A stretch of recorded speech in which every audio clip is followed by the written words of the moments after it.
हाँ जी दोस्तों, अब प्रैक्टिकल क्वेश्चन नंबर 1 से डिस्कशन अपना आगे बढ़ाते हैं। लास्ट लेक्चर को मैंने प्रैक्टिकल क्वेश्चन नंबर 1 से ही रोक दिया था, ये सोचकर कि आप इस वीडियो में जब आएंगे तो पूरे चैप्टर का, इवन पुराने चैप्टर सभी का एफएम समरी से पूरे का पूरा रिवीजन करके आएंगे। पहले ही बता दूं कि क्वेश्चन तब तक सोल्व नहीं हो पाएंगे जब तक पूरे का पूरा चैप्टर का रिवीजन आपके पास में, अभी तक मैंने जितना करवाया है पूरे का पूरा रिवीजन अगर आपके पास में क्लियर नहीं है तो नहीं हो पाएगा बेसिकली।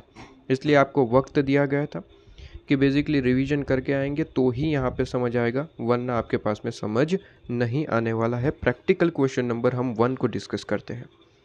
कहते हैं प्रैक्टिकल क्वेश्चन नंबर 1 आपके पास में कहते हैं यहाँ पे कि फॉलोइंग, कुछ यहाँ पे इंफॉर्मेशन आपको गिवन है किसी प्रोजेक्ट के बारे में। ठीक है, प्रोजेक्ट में कहता है एनुअल कैश इनफ्लो आपको गिवन है 1 लाख रुपये, 1 लाख रुपीज़। यूज़फुल लाइफ 4 साल की, 4 ईयर आपके पास में गिवन है। सैलवेज वैल्यू 0 है, मतलब कि लास्ट ईयर, मतलब जितने साल है प्रोजेक्ट के टोटल यहाँ पे कह रखा है 4 साल। तो जैसे ही 4 साल ख़त्म हो जाएंगे इस प्रोजेक्ट के, उसके बाद कुछ नहीं मिलना है। ठीक है, सैलवेज कुछ नहीं है, 0 है बेसिकली। और नहीं भी देता तो भी हम 0 ही मानते, तो बेसिकली ये देने का मतलब ही नहीं बनता। ये नहीं भी दिया होता तो भी सैलवेज 0 ही मान के चलते, अपने मन से थोड़ी ना कोई मान के चलेंगे, सीधी सी बात है। इसके बाद यहाँ पे आईआरआर आपके पास में है, इंटरनल रेट ऑफ रिटर्न 12% आपके पास में। आईआरआर का मतलब याद आना चाहिए, जैसे कि मैंने रिवीजन करवाया था। कहते हैं कि आईआरआर का मतलब है एनपीवी आपके पास में 0 हो जाएगा। मतलब कि आईआरआर का जो रेट है, अगर उस रेट से हम कैश फ्लो को, चाहे वो इनफ्लो हो आउटफ्लो हो, सभी को, ठीक है, सभी को हम पूरे के पूरे कैश फ्लो को 12% यहाँ पे गिवन है आईआरआर, तो उस रेट से अगर डिस्काउंट करें तो एनपीवी ऑलवेज 0 आएगा। ये मैंने आपको पर्टिकुलर लेक्चर में पढ़ाया था जब हमने स्पेसिफिक आपके लिए लेक्चर अपलोड किया था आईआरआर और एनपीवी का। वहाँ पे मैंने एग्जांपल लेके पढ़ाया था कि देख लीजिए, आईआरआर से अगर परसेंटेज से कैश फ्लो को डिस्काउंट करेंगे तो आपके पास में 0 आ जाएगा आंसर। ठीक है, हमारा वहाँ पे नियरली 0 आया था, बिकॉज हमने वहाँ पे रीज़न भी बताया था कि कंप्यूटराइज कैलकुलेशन होती है। हम जो है 4 डिजिट लेते हैं, 3 डिजिट लेते हैं, तो थोड़ा सा यहाँ पे आगे पीछे हो जाता है, लेकिन आपके पास में एग्जैक्ट आपके पास में 0 ही उसे माना जाता है। ठीक है, तो ये सारी चीज़ें रिवाइज होनी चाहिए और रिवीजन करके आने चाहिए, तब आपके पास में क्वेश्चन सोल्व होने हैं। वरना तो सीधी सी बात है कि बस देखते रहे और काम ख़त्म, ऐसा ही होगा। ठीक है, देखते रहे, वीडियो लेक्चर ख़त्म और बस अपने दिमाग में तो कुछ आया ही नहीं। क्योंकि आएगा कैसे? क्योंकि हमें कंसेप्ट ही रिवाइज नहीं करने। अगर करने ही नहीं है तो कैसे सोल्व कर पाओगे सारे क्वेश्चन? नहीं हो पाएंगे। ठीक है, तो ये चीज़ होती है आपके पास में। इसके बाद प्रॉफिटेबिलिटी इंडेक्स, जिसे हम डिज़ायरेबिलिटी फैक्टर इंडेक्स भी कहते हैं, आपके पास में कहता है कि 1.064 है। तो इसका फॉर्मूला भी याद होना चाहिए। मतलब अभी तक का जितना भी पढ़ा है सभी कुछ रिवाइज करके आए हो तो आपके पास में क्वेश्चन खत्म होगा, वरना तो होना ही नहीं है कुछ भी। ठीक है, कहता है you are required to calculate, आपके पास में प्रोजेक्ट के बारे में कुछ चीज़ें पूछ रहा है। कहता है कॉस्ट ऑफ कैपिटल निकालिए। कॉस्ट ऑफ कैपिटल का मतलब होता है आउटफ्लो। प्रोजेक्ट की कॉस्ट मतलब कॉस्ट ऑफ प्रोजेक्ट, अच्छा cost of capital second number पे, कॉस्ट ऑफ प्रोजेक्ट पूछा है। कॉस्ट ऑफ प्रोजेक्ट की कॉस्ट मतलब कि सीधी सी बात है, ये आउटफ्लो पूछ रहा है, इसलिए इसने क्वेश्चन में आउटफ्लो नहीं गिवन है। ठीक है, इसने सिर्फ और सिर्फ क्या चीज़ दी की दीजिए यहाँ पे, कहता है कि इनफ्लो ही गिवन था, आउटफ्लो की इन्फॉर्मेशन ही नहीं दी, क्योंकि उसको तो आउटफ्लो पूछना था। ठीक है, इसलिए इसने आउटफ्लो की क्वेश्चन में इन्फॉर्मेशन नहीं दी, कह रहा है कि खुद से निकालिए। ठीक है, कॉस्ट ऑफ प्रोजेक्ट हम निकाल लेंगे। कॉस्ट ऑफ प्रोजेक्ट का मतलब आउटफ्लो, ईयर 0 पे जो खर्चा होता है बेसिकली वो। इसके बाद कहते हैं कि सर कॉस्ट ऑफ कैपिटल निकालिए। कॉस्ट ऑफ कैपिटल और आईआरआर में पता है ना, कॉस्ट ऑफ कैपिटल मतलब जिसे रेट ऑफ रिटर्न भी कहते हैं। जब एनपीवी निकालते हैं हम तो क्वेश्चन में ऑलरेडी ये कॉस्ट ऑफ कैपिटल गिवन होता है। मैंने वहाँ पे कहा था कि आपके पास में कोई इकोनॉमिस्ट तो आप है नहीं कि आप खुद से ये रेट निकालेंगे। रेट कभी भी आपको निकालना नहीं होता है, कॉस्ट ऑफ कैपिटल वो ऑलवेज क्वेश्चन में गिवन होता है। तो सर यहाँ पे तो कॉस्ट ऑफ कैपिटल पूछ रहे, देखिए वहाँ पे जैसे मैंने कहा था कि आप इकोनॉमिस्ट है नहीं, आपको खुद से मार्केट के हिसाब से कुछ रेट नहीं निकालना होता है, वो मैंने कहा था।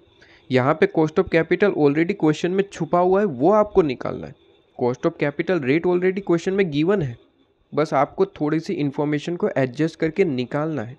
ठीक है, आपको इकोनॉमिस्ट बन के आपके पास में कोई मार्केट से थोड़ी ना ये डिसाइड करना है, नहीं, ये आपको कभी नहीं करना है। बट कॉस्ट ऑफ कैपिटल का रेट जो क्वेश्चन में गिवन है, कहीं छुपा हुआ है, वो निकालना है। ठीक है, ऑलरेडी गिवन है आपके पास में, बस वो निकालना है। ठीक है, तो जैसे कि मैंने कहा था वो अभी भी सही है, कोई गलत नहीं है कि मैंने कहा था कि कॉस्ट ऑफ कैपिटल, जिसे हम रेट ऑफ रिटर्न भी कहते हैं, वो क्वेश्चन में गिवन होगा, जो मार्केट के हिसाब से डिसाइड होता है। अभी भी क्वेश्चन में गिवन है लेकिन छुपा हुआ है, आपको उसे निकालना है। ठीक है, इसके बाद कहता है नेट प्रेजेंट वैल्यू आपको निकालना है। नेट प्रेजेंट वैल्यू के लिए तो कॉस्ट ऑफ कैपिटल पहले ही निकालना पड़ेगा। नेट प्रेजेंट वैल्यू किस पे निकलता है? सीधी सी बात है, वो रेट जिसे हम रेट ऑफ रिटर्न या फिर कॉस्ट ऑफ कैपिटल कहते हैं, उससे हम कैश फ्लो को डिस्काउंट करते हैं और आपके पास में नेट प्रेजेंट वैल्यू निकलता है। तो ऑब्वियसली मुझे सबसे पहले ये तो निकालना ही पड़ेगा। ठीक है, उसके बाद ही नेट प्रेजेंट वैल्यू निकलेगा। और पे बैक पीरियड तो एक अलग ही कंसेप्ट है, बस कैश फ्लो मिल गया तो पे बैक तो ऐसा ही निकाल लूँगा, उसके लिए कोई रेट वगैरह की ज़रूरत नहीं है मुझे। तो ये तो आपके पास में साइड में ही निकल जाएगा, इसका तो कोई दिक्कत ही नहीं है। पे बैक इतना सिंपल है, मतलब पूछ लेते हैं तो एक दो नंबर तो इसके फ्री के होते हैं। ठीक है, और कॉस्ट ऑफ कैपिटल आपके पास में, कॉस्ट ऑफ प्रोजेक्ट आपको निकालना है। ठीक है, तो चार चीज़ें पूछिए और नीचे क्या दिया है? पीवी फैक्टर्स गिवन है। याद आ रहा है कुछ पीवी फैक्टर्स के बारे में? मैंने कहा था कि अगर पीवी फैक्टर क्वेश्चन में नहीं गिवन है तो हम अपने हिसाब से 4 डिजिट, 5 डिजिट, 3 डिजिट अपने तरीके से लिखे, कोई दिक्कत नहीं है। लेकिन अगर पीवी फैक्टर क्वेश्चन में गिवन है, जो कि 90% एग्जाम में आपको गिवन होंगे, ठीक है, 90% केस में गिवन ही होंगे, क्योंकि अभी ऑब्वियसली अभी अब देखा जा रहा है कि क्वेश्चन में पीवी फैक्टर ऑलरेडी गिवन रहता है। आईसीआई एग्जाम पेपर की बात कर रहा हूँ, आईसीआई मॉड्यूल में तो कैसे भी क्वेश्चन देते रहते हैं, तो उसके रिलेटेड कोई घबराने वाली बात नहीं है। तो कहते हैं कि मोस्टली आईसीआई जो पेपर क्वेश्चन है उसमें मोस्टली पी फैक्टर गिवन होते हैं, तो थोड़ा सा सचेत रहिए। ठीक है, सटीक रह के यहाँ पे थोड़ा सा ध्यान दीजिएगा कि अगर पी फैक्टर क्वेश्चन में गिवन है तो फिर कंपलसरी यही लेना है, मतलब कि फिर आपके पास में जितने भी पॉइंट के बाद डिजिट गिवन है इतने ही लेने हैं, फिर 4 या फिर 5 लेने का होशियारी नहीं मानने का। ठीक है, अपने को सिर्फ और सिर्फ उतना ही लेना है जितना क्वेश्चन में गिवन है। क्वेश्चन में नहीं गिवन है तो फिर अपने तरीके से लीजिए, कोई दिक्कत नहीं है। 4 डिजिट लीजिए, 5 लीजिए, 3 लीजिए, हम नॉर्मली 4 लेते हैं। ठीक है, तो 4 लेके भी सोल्व कर सकते हैं, 3 5 अपने तरीके से। लेकिन अगर क्वेश्चन में 3 डिजिट गिवन है फिर 4 लेंगे क्या? Answer is no. फिर गलत हो जाएगा तो मुझे नहीं बोलना। क्वेश्चन में अगर पी फैक्टर गिवन है, इसका मतलब वो चाहते हैं कि सभी स्टूडेंट का आंसर जो है ऑलमोस्ट आपके पास में सेम रहे, ऑलमोस्ट सेम रहे, इसलिए वो पी फैक्टर दे रहे हैं। अब पी फैक्टर को कंसीडर नहीं करोगे तो कैसे चलेगा? वो खुद इतनी मेहनत करके दे रहे हैं और आप फिर इसे इग्नोर करेंगे क्या? Answer is no. तो फिर क्वेश्चन गलत हो जाएगा, सॉल्यूशन गलत हो जाएगा। ठीक है, फिर मुझे नहीं बोलना। मैं पहले ही आपको 2-3 बार बता चुका हूँ और यहाँ पे और 2-3 बार बता रहा हूँ। क्लियर है? चलिए क्वेश्चन नंबर 1 का सॉल्यूशन करते हैं आपके पास में। चलिए क्वेश्चन नंबर 1 पे आ जाइए। वैसे हेडिंग तो दिया था लास्ट लेक्चर में, ठीक है ना, हेडिंग दिया हुआ है। चलिए क्वेश्चन नंबर 1 आपके पास में सॉल्व करते हैं। सबसे पहला जो क्वेश्चन पूछा, कहते हैं कि कॉस्ट ऑफ प्रोजेक्ट निकालिए, मतलब क्या? आउटफ्लो। ठीक है जी, हेडिंग दे देते हैं कॉस्ट ऑफ प्रोजेक्ट आपके पास में, राइट, कॉस्ट ऑफ प्रोजेक्ट आपके पास में। ठीक है जी, कॉस्ट ऑफ प्रोजेक्ट, ठीक है, ओके जी। तो कॉस्ट ऑफ प्रोजेक्ट पूछा है, जिसे ब्रैकेट में अपनी आसानी के लिए, जब एग्ज़ाम टाइम में रिवीजन कर रहे क्वेश्चन बुक से, तो अपनी आसानी के लिए लिख देंगे कि सर कॉस्ट ऑफ प्रोजेक्ट मतलब कि, वैसे तो समझ आता है, हर एक स्टूडेंट को समझ आ गया होगा कि प्रोजेक्ट की कॉस्ट मतलब कि आउटफ्लो, लेकिन फिर भी लिख दो एक बार के लिए, एग्ज़ाम टाइम पे हेल्पफुल होगा। वैसे एग्ज़ाम में नहीं लिखना है ये ब्रैकेट में कुछ भी नहीं लिखना है। यहाँ पे कॉस्ट ऑफ प्रोजेक्ट लिखा है तो कॉस्ट ऑफ प्रोजेक्ट ही लिखेंगे, आउटफ्लो पूछा है तो आउटफ्लो वर्ड लिखेंगे, जो वर्ड उसने दिया है वही लिखेंगे। ये ब्रैकेट में तो अपने लिए लिख रहे हैं कि आउटफ्लो, इसका मतलब होता है कि एग्ज़ाम टाइम पे जब रिवाइज कर रहे हैं तो तुरंत आपके पास में ये चीज़ हो जाए क्लियर। ठीक है, कॉस्ट ऑफ प्रोजेक्ट। अच्छा, कॉस्ट ऑफ प्रोजेक्ट मतलब कि एक बार के लिए मुझे यहाँ पे समझना पड़ेगा, क्या कि सर फॉर्मेट बेसिकली क्या होता है। फॉर्मेट कुछ इस तरीके से होता है कि सबसे पहले हम यहाँ पे ईयर लिख देते हैं। ठीक है, ईयर 0 फिर 1, कितने साल की लाइफ है? 4 साल की, तो 4 साल तक यहाँ पे खींच लेते हैं, 2 3 4। ठीक है, 4 साल की लाइफ है, ईयर 0 पे खर्चा लिखेंगे और 4 साल इनकम लिख देंगे। इसके बाद क्या होता है सर? कैश फ्लो लिखते हैं हम। फिर उसे पी फैक्टर से मल्टीप्लाई कर देते हैं, ठीक है। कैश फ्लो की कॉलम लिखते हैं, उसके बाद पी फैक्टर की कॉलम बनाते हैं। पी फैक्टर की कॉलम इसलिए क्योंकि उससे मल्टीप्लाई कर देना है, ठीक है। और उससे क्या मिलता है सर, एनपीवी मिल जाता है। क्या बात समझ में आ रही है? यस सर, ये तो बिल्कुल क्लियर है आपके पास में, इसमें तो कोई दिक्कत मुझे लग नहीं रही है। कहते हैं कैश फ्लो बता दो, कहता है ईयर 0 पे कितना। वो तो सर क्वेश्चन ने पूछा है कैश फ्लो, ठीक है, ईयर 0 पे, मतलब कि जिसे हम आउटफ्लो कहते हैं, वो तो क्वेश्चन ने पूछा है, तो ये तो क्वेश्चन मार्क है, ये तो बताया ही नहीं, ठीक है। जो बताया वो तो लिख देते हैं, ठीक है। नहीं बताया चलो ठीक है, ये नहीं बताया नहीं लिखते। बाकी का कुछ बताया होगा, कहते हैं 1 लाख रुपीज़ इनफ्लो गिवन है, और वो कहता है एनुअल इनफ्लो है, एनुअल एनुअल एनुअल मतलब कि हर साल सेम है, हर साल सेम है। कितने साल, तो दूसरी कॉलम में आपको बता दिया कि सर ये आपके पास में 4 साल है। इसका मतलब सर 1 लाख 1 लाख 1 लाख 1 लाख 4 साल, काम खत्म, ठीक है। तो कहता है कि सर 1 लाख आपके पास में, 1 लाख 1 लाख और 1 लाख आपके पास में, ठीक है। चारों साल आपके पास में इनफ्लो सेम है, ठीक है। इनफ्लो है आपके पास में, क्लियरली कह रखा है, इसलिए प्लस में दिख रहा है। आउटफ्लो होता है तो माइनस में दिखता, जो कि आउटफ्लो तो गिवन ही नहीं है, खुद से ढूंढना है कॉस्ट ऑफ प्रोजेक्ट, तो वो तो अपने को निकालना पड़ेगा, ठीक है।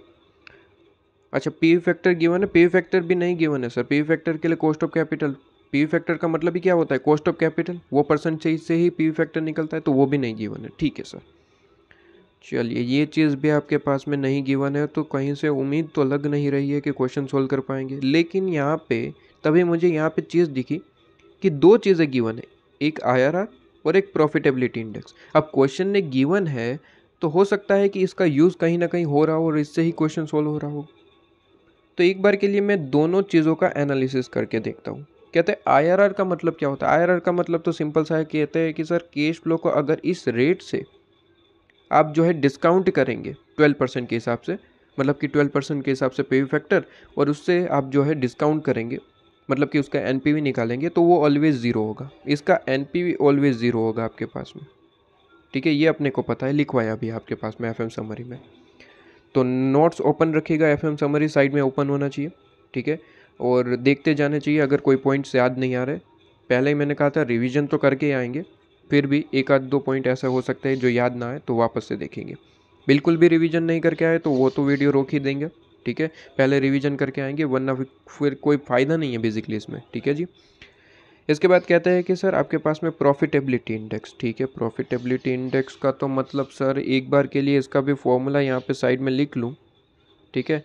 तो कहते हैं sir inflow divide bye outflow, present value of inflow लेना है, ठीक है, पीवी ऑफ इनफ्लो, कहते हैं डिवाइड बाय आपको करना है PV of outflow, PV of outflow, यही फॉर्मूला होता है, ठीक है सर।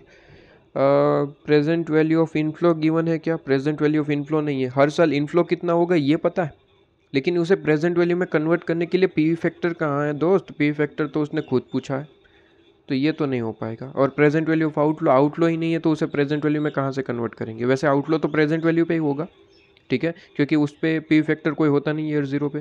तो आउटफ्लो मिल गया तो प्रेजेंट वैल्यू ऑफ आउटफ्लो तो मिल जाएगा, लेकिन आउटफ्लो है ही नहीं, तो ना ये चीज़ पता है ना ये चीज़ पता है, तो ये तो मुझे नहीं लग रहा इससे कुछ हो पाएगा, ये तो छोड़ ही देते। पी फैक्टर आपके पास, सॉरी पी आई आपके पास में थोड़ी देर के लिए छोड़ना पड़ेगा, क्योंकि उसमें 2 चीज़ें नहीं पता, 2 चीज़ें नहीं पता होती तो अपना फॉर्मूला नहीं हो पाएगा।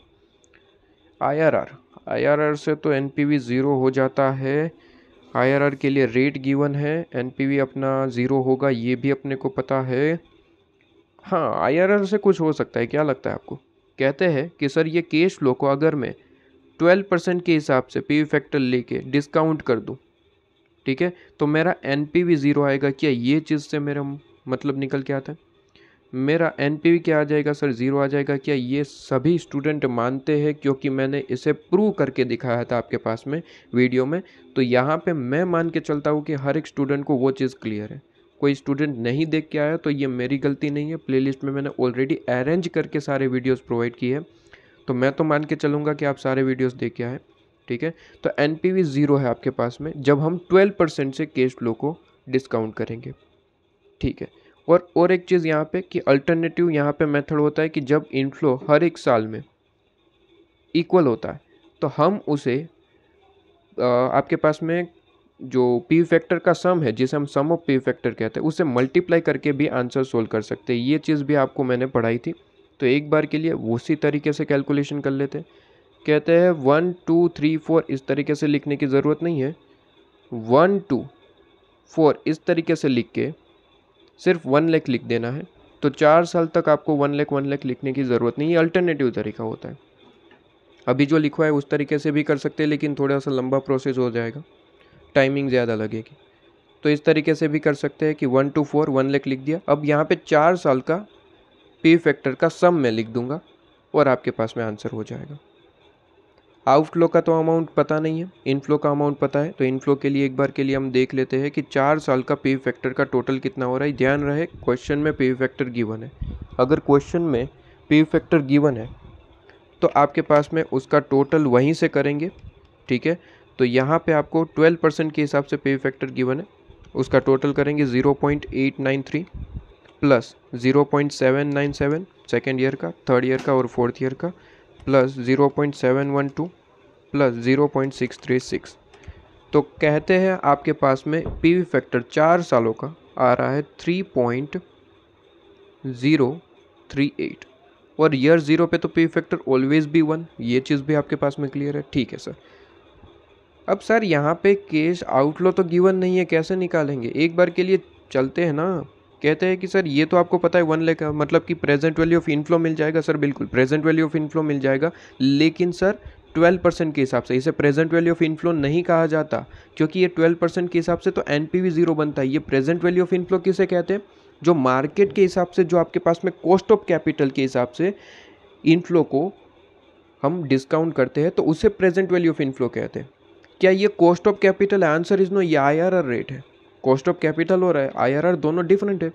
आईआरआर का मतलब होता है कि वो रेट है जहाँ पे एनपीवी ऑलवेज 0 रहेगा, मतलब कि आईआरआर घुमा फिरा के वो रेट देगा जहाँ पे एनपीवी ऑलवेज भी 0।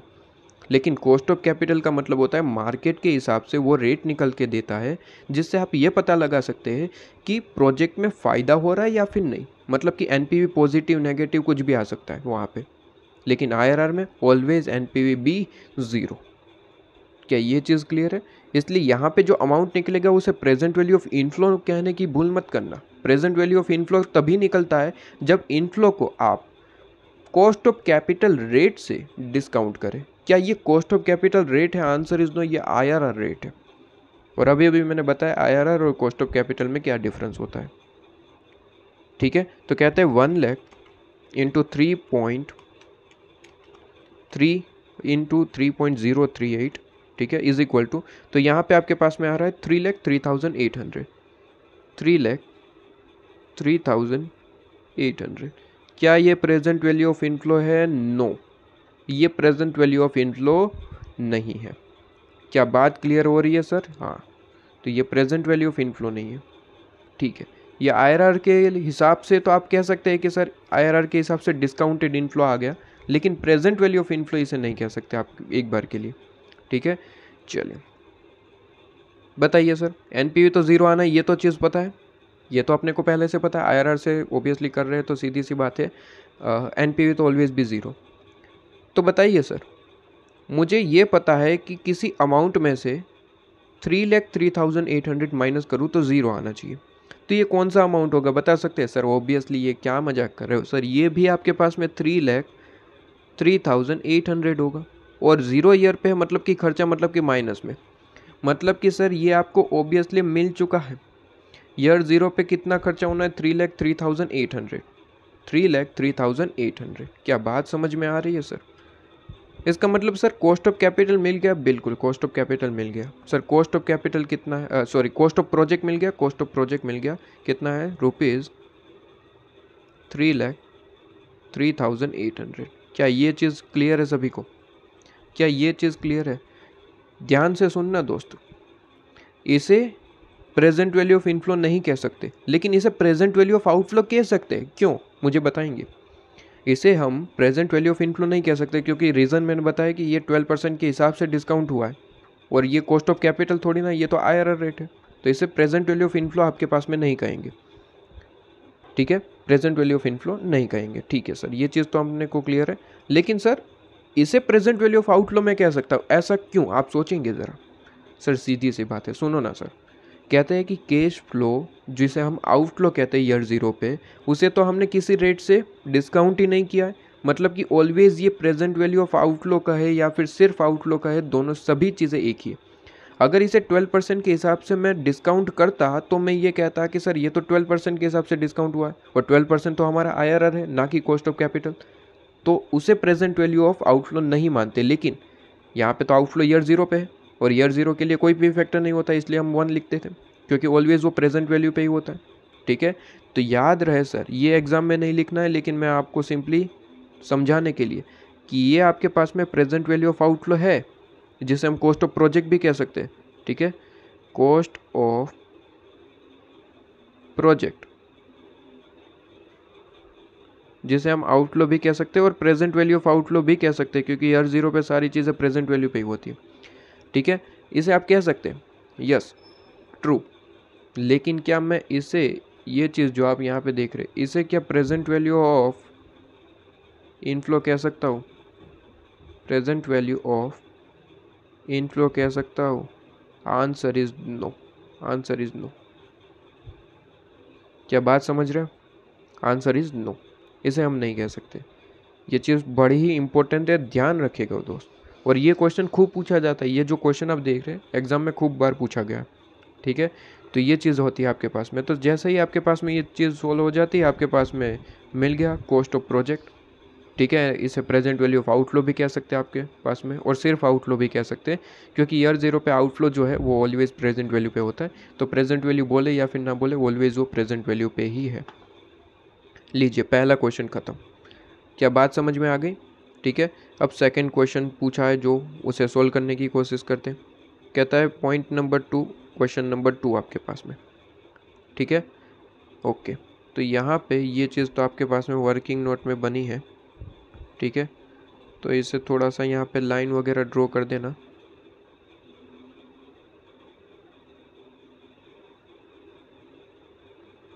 ठीक है जी, लीजिए। तो ये कैलकुलेशन भी बता दी, और ऊपर हमने लिख भी दिया कि ये आपके पास में हो गया क्या चीज़, ये आपके पास में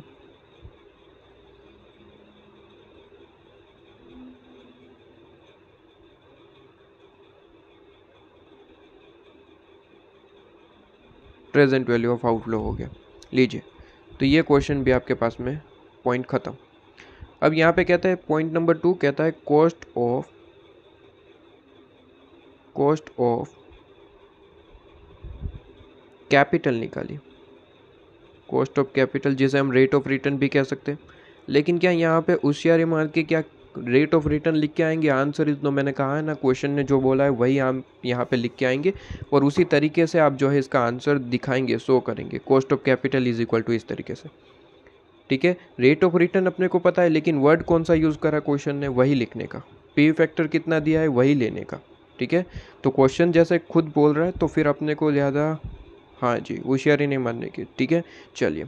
तो कहते हैं कि आपके पास में ये चीज़ तो क्लियर है। कॉस्ट ऑफ कैपिटल कैसे निकलेगा? कॉस्ट ऑफ कैपिटल का मतलब तो सर मार्केट के निकाला हुआ रेट।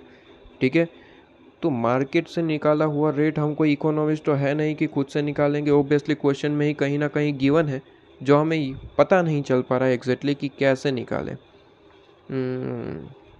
एक बार के लिए मैं IRR का तो यूज़ हो चुका, और IRR से तो मुझे पता है कि कभी भी मुझे रेट नहीं मिल पाएगा। कौन सा सर? कॉस्ट ऑफ कैपिटल का, क्योंकि IRR खुद का रेट यूज़ करता है, और वो रेट यूज़ करता है जहाँ पे NPV 0 बन जाए। तो एक तरीके से मैं कह सकता हूँ कि IRR के रेट में और कॉस्ट ऑफ कैपिटल में तो ज़मीन आसमान का फ़र्क है। तो IRR से तो कभी वो चीज़ हम निकाल नहीं पाएंगे। लेकिन एक बार के लिए मैं जो दूसरी इन्फॉर्मेशन गिवन है, PI प्रॉफिटेबिलिटी इंडेक्स, उसे कैलकुलेट करके चेक करना चाहूँगा। कहते हैं कि सर PI के हिसाब से देख लीजिए एक बार के लिए, अगर आपको चाहते हैं तो। Profitability index sir, profitability index आपके पास में क्या फॉर्मूला होता है? कहता है प्रेजेंट वैल्यू ऑफ इनफ्लो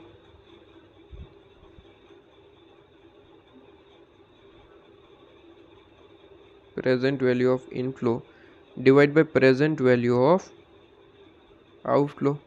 और हमारे इस क्वेश्चन में सिर्फ और सिर्फ आउटफ्लो ईयर 0 पे ही है, क्योंकि ईयर 1 से तो इनकम शो हो रही है, तो ऑब्वियसली ईयर 0 पे ही मान के चलेंगे कि सिर्फ और सिर्फ आउटफ्लो है। ठीक है, अगर ईयर 1 में भी कुछ खर्चा करना होता है तो वो स्पेसिफिक बताता है, अगर नहीं बताया इसका मतलब ईयर 0 पे ही खर्चा है, बाकी कहीं पे नहीं, तो ऑब्वियसली आउटफ्लो जो है वो ऑब्वियसली वो प्रेजेंट वैल्यू पे ही है। पीआई आपको पता है सर, पीआई क्वेश्चन ने कहा है 1.064, तो कहता है 1.064। ओके, ये चीज़ आपके पास में क्लियर है। आगे बताइए सर। कहता है प्रेजेंट वैल्यू ऑफ इनफ्लो नहीं पता है, नहीं पता है सर, नहीं पता है, नहीं पता है। प्रेजेंट वैल्यू ऑफ इनफ्लो क्या ये है? आंसर इज़ नो, स्पेसिफिकली मैंने लिखवाया है। ठीक है, आपने एग्ज़ाम में नहीं लिखना है, समझने के लिए लिखवा है ये। ठीक है, एग्ज़ाम में सिर्फ यही लिखना है, इतनी चीज़ आपको दिख रही है। ठीक है, इतनी चीज़ लिखनी है। क्लियर है? ये एर होकर के ये मत लिख के आना। तो कहता है कि सर ये चीज़ तो अपने पास में क्लियर है, प्रेजेंट वैल्यू ऑफ इनफ्लो एकदम से क्लियर है कि नहीं है हमारे पास में। ठीक है, present value of outflow given है क्या? Present value of outflow given है क्या? ज़रा देखो, गिवन है। ठीक है, और मैंने समझा दिया कि इसे प्रेजेंट वैल्यू ऑफ आउटफ्लो कह सकते हैं। ठीक है, तो कितना है सर? कहता है 3,03,800। 3,03,800। क्या ये चीज़ क्लियर है? और यहाँ पे माइनस में मत लिखना, पीआई में माइनस में नहीं लिखते हम। ठीक है, पीआई में माइनस में नहीं लिखते। ठीक है, आउटफ्लो मतलब कि बस आउटफ्लो यहाँ पे बता दिया, ये आउटफ्लो है, माइनस में नहीं शो करना। माइनस में कब लिखते हैं? जब एनपीवी वगैरह निकालना होता है तो वहाँ पे माइनस और प्लस दिखाना पड़ता है, यहाँ पे माइनस में नहीं लिखना है। ठीक है, अच्छा, प्रेजेंट वैल्यू ऑफ इनफ्लो नहीं है हमारे पास।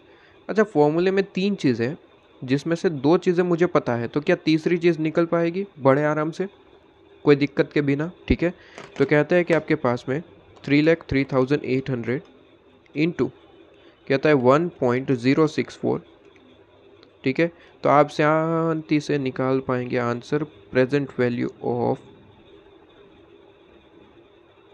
इनफ्लो इज इक्वल टू आपके पास में 3,23,244 लिख देता हूँ आपके पास में, या फिर 43 भी लिख सकते हैं, जो चाहे। 3,23,243 रहने देता हूँ, चलिए। ठीक है, और यहाँ पे रुपीज़ वगैरह लिखना तो भूलना ही नहीं कभी। ठीक है, रुपीज़ वगैरह लिखना तो भूलना ही नहीं।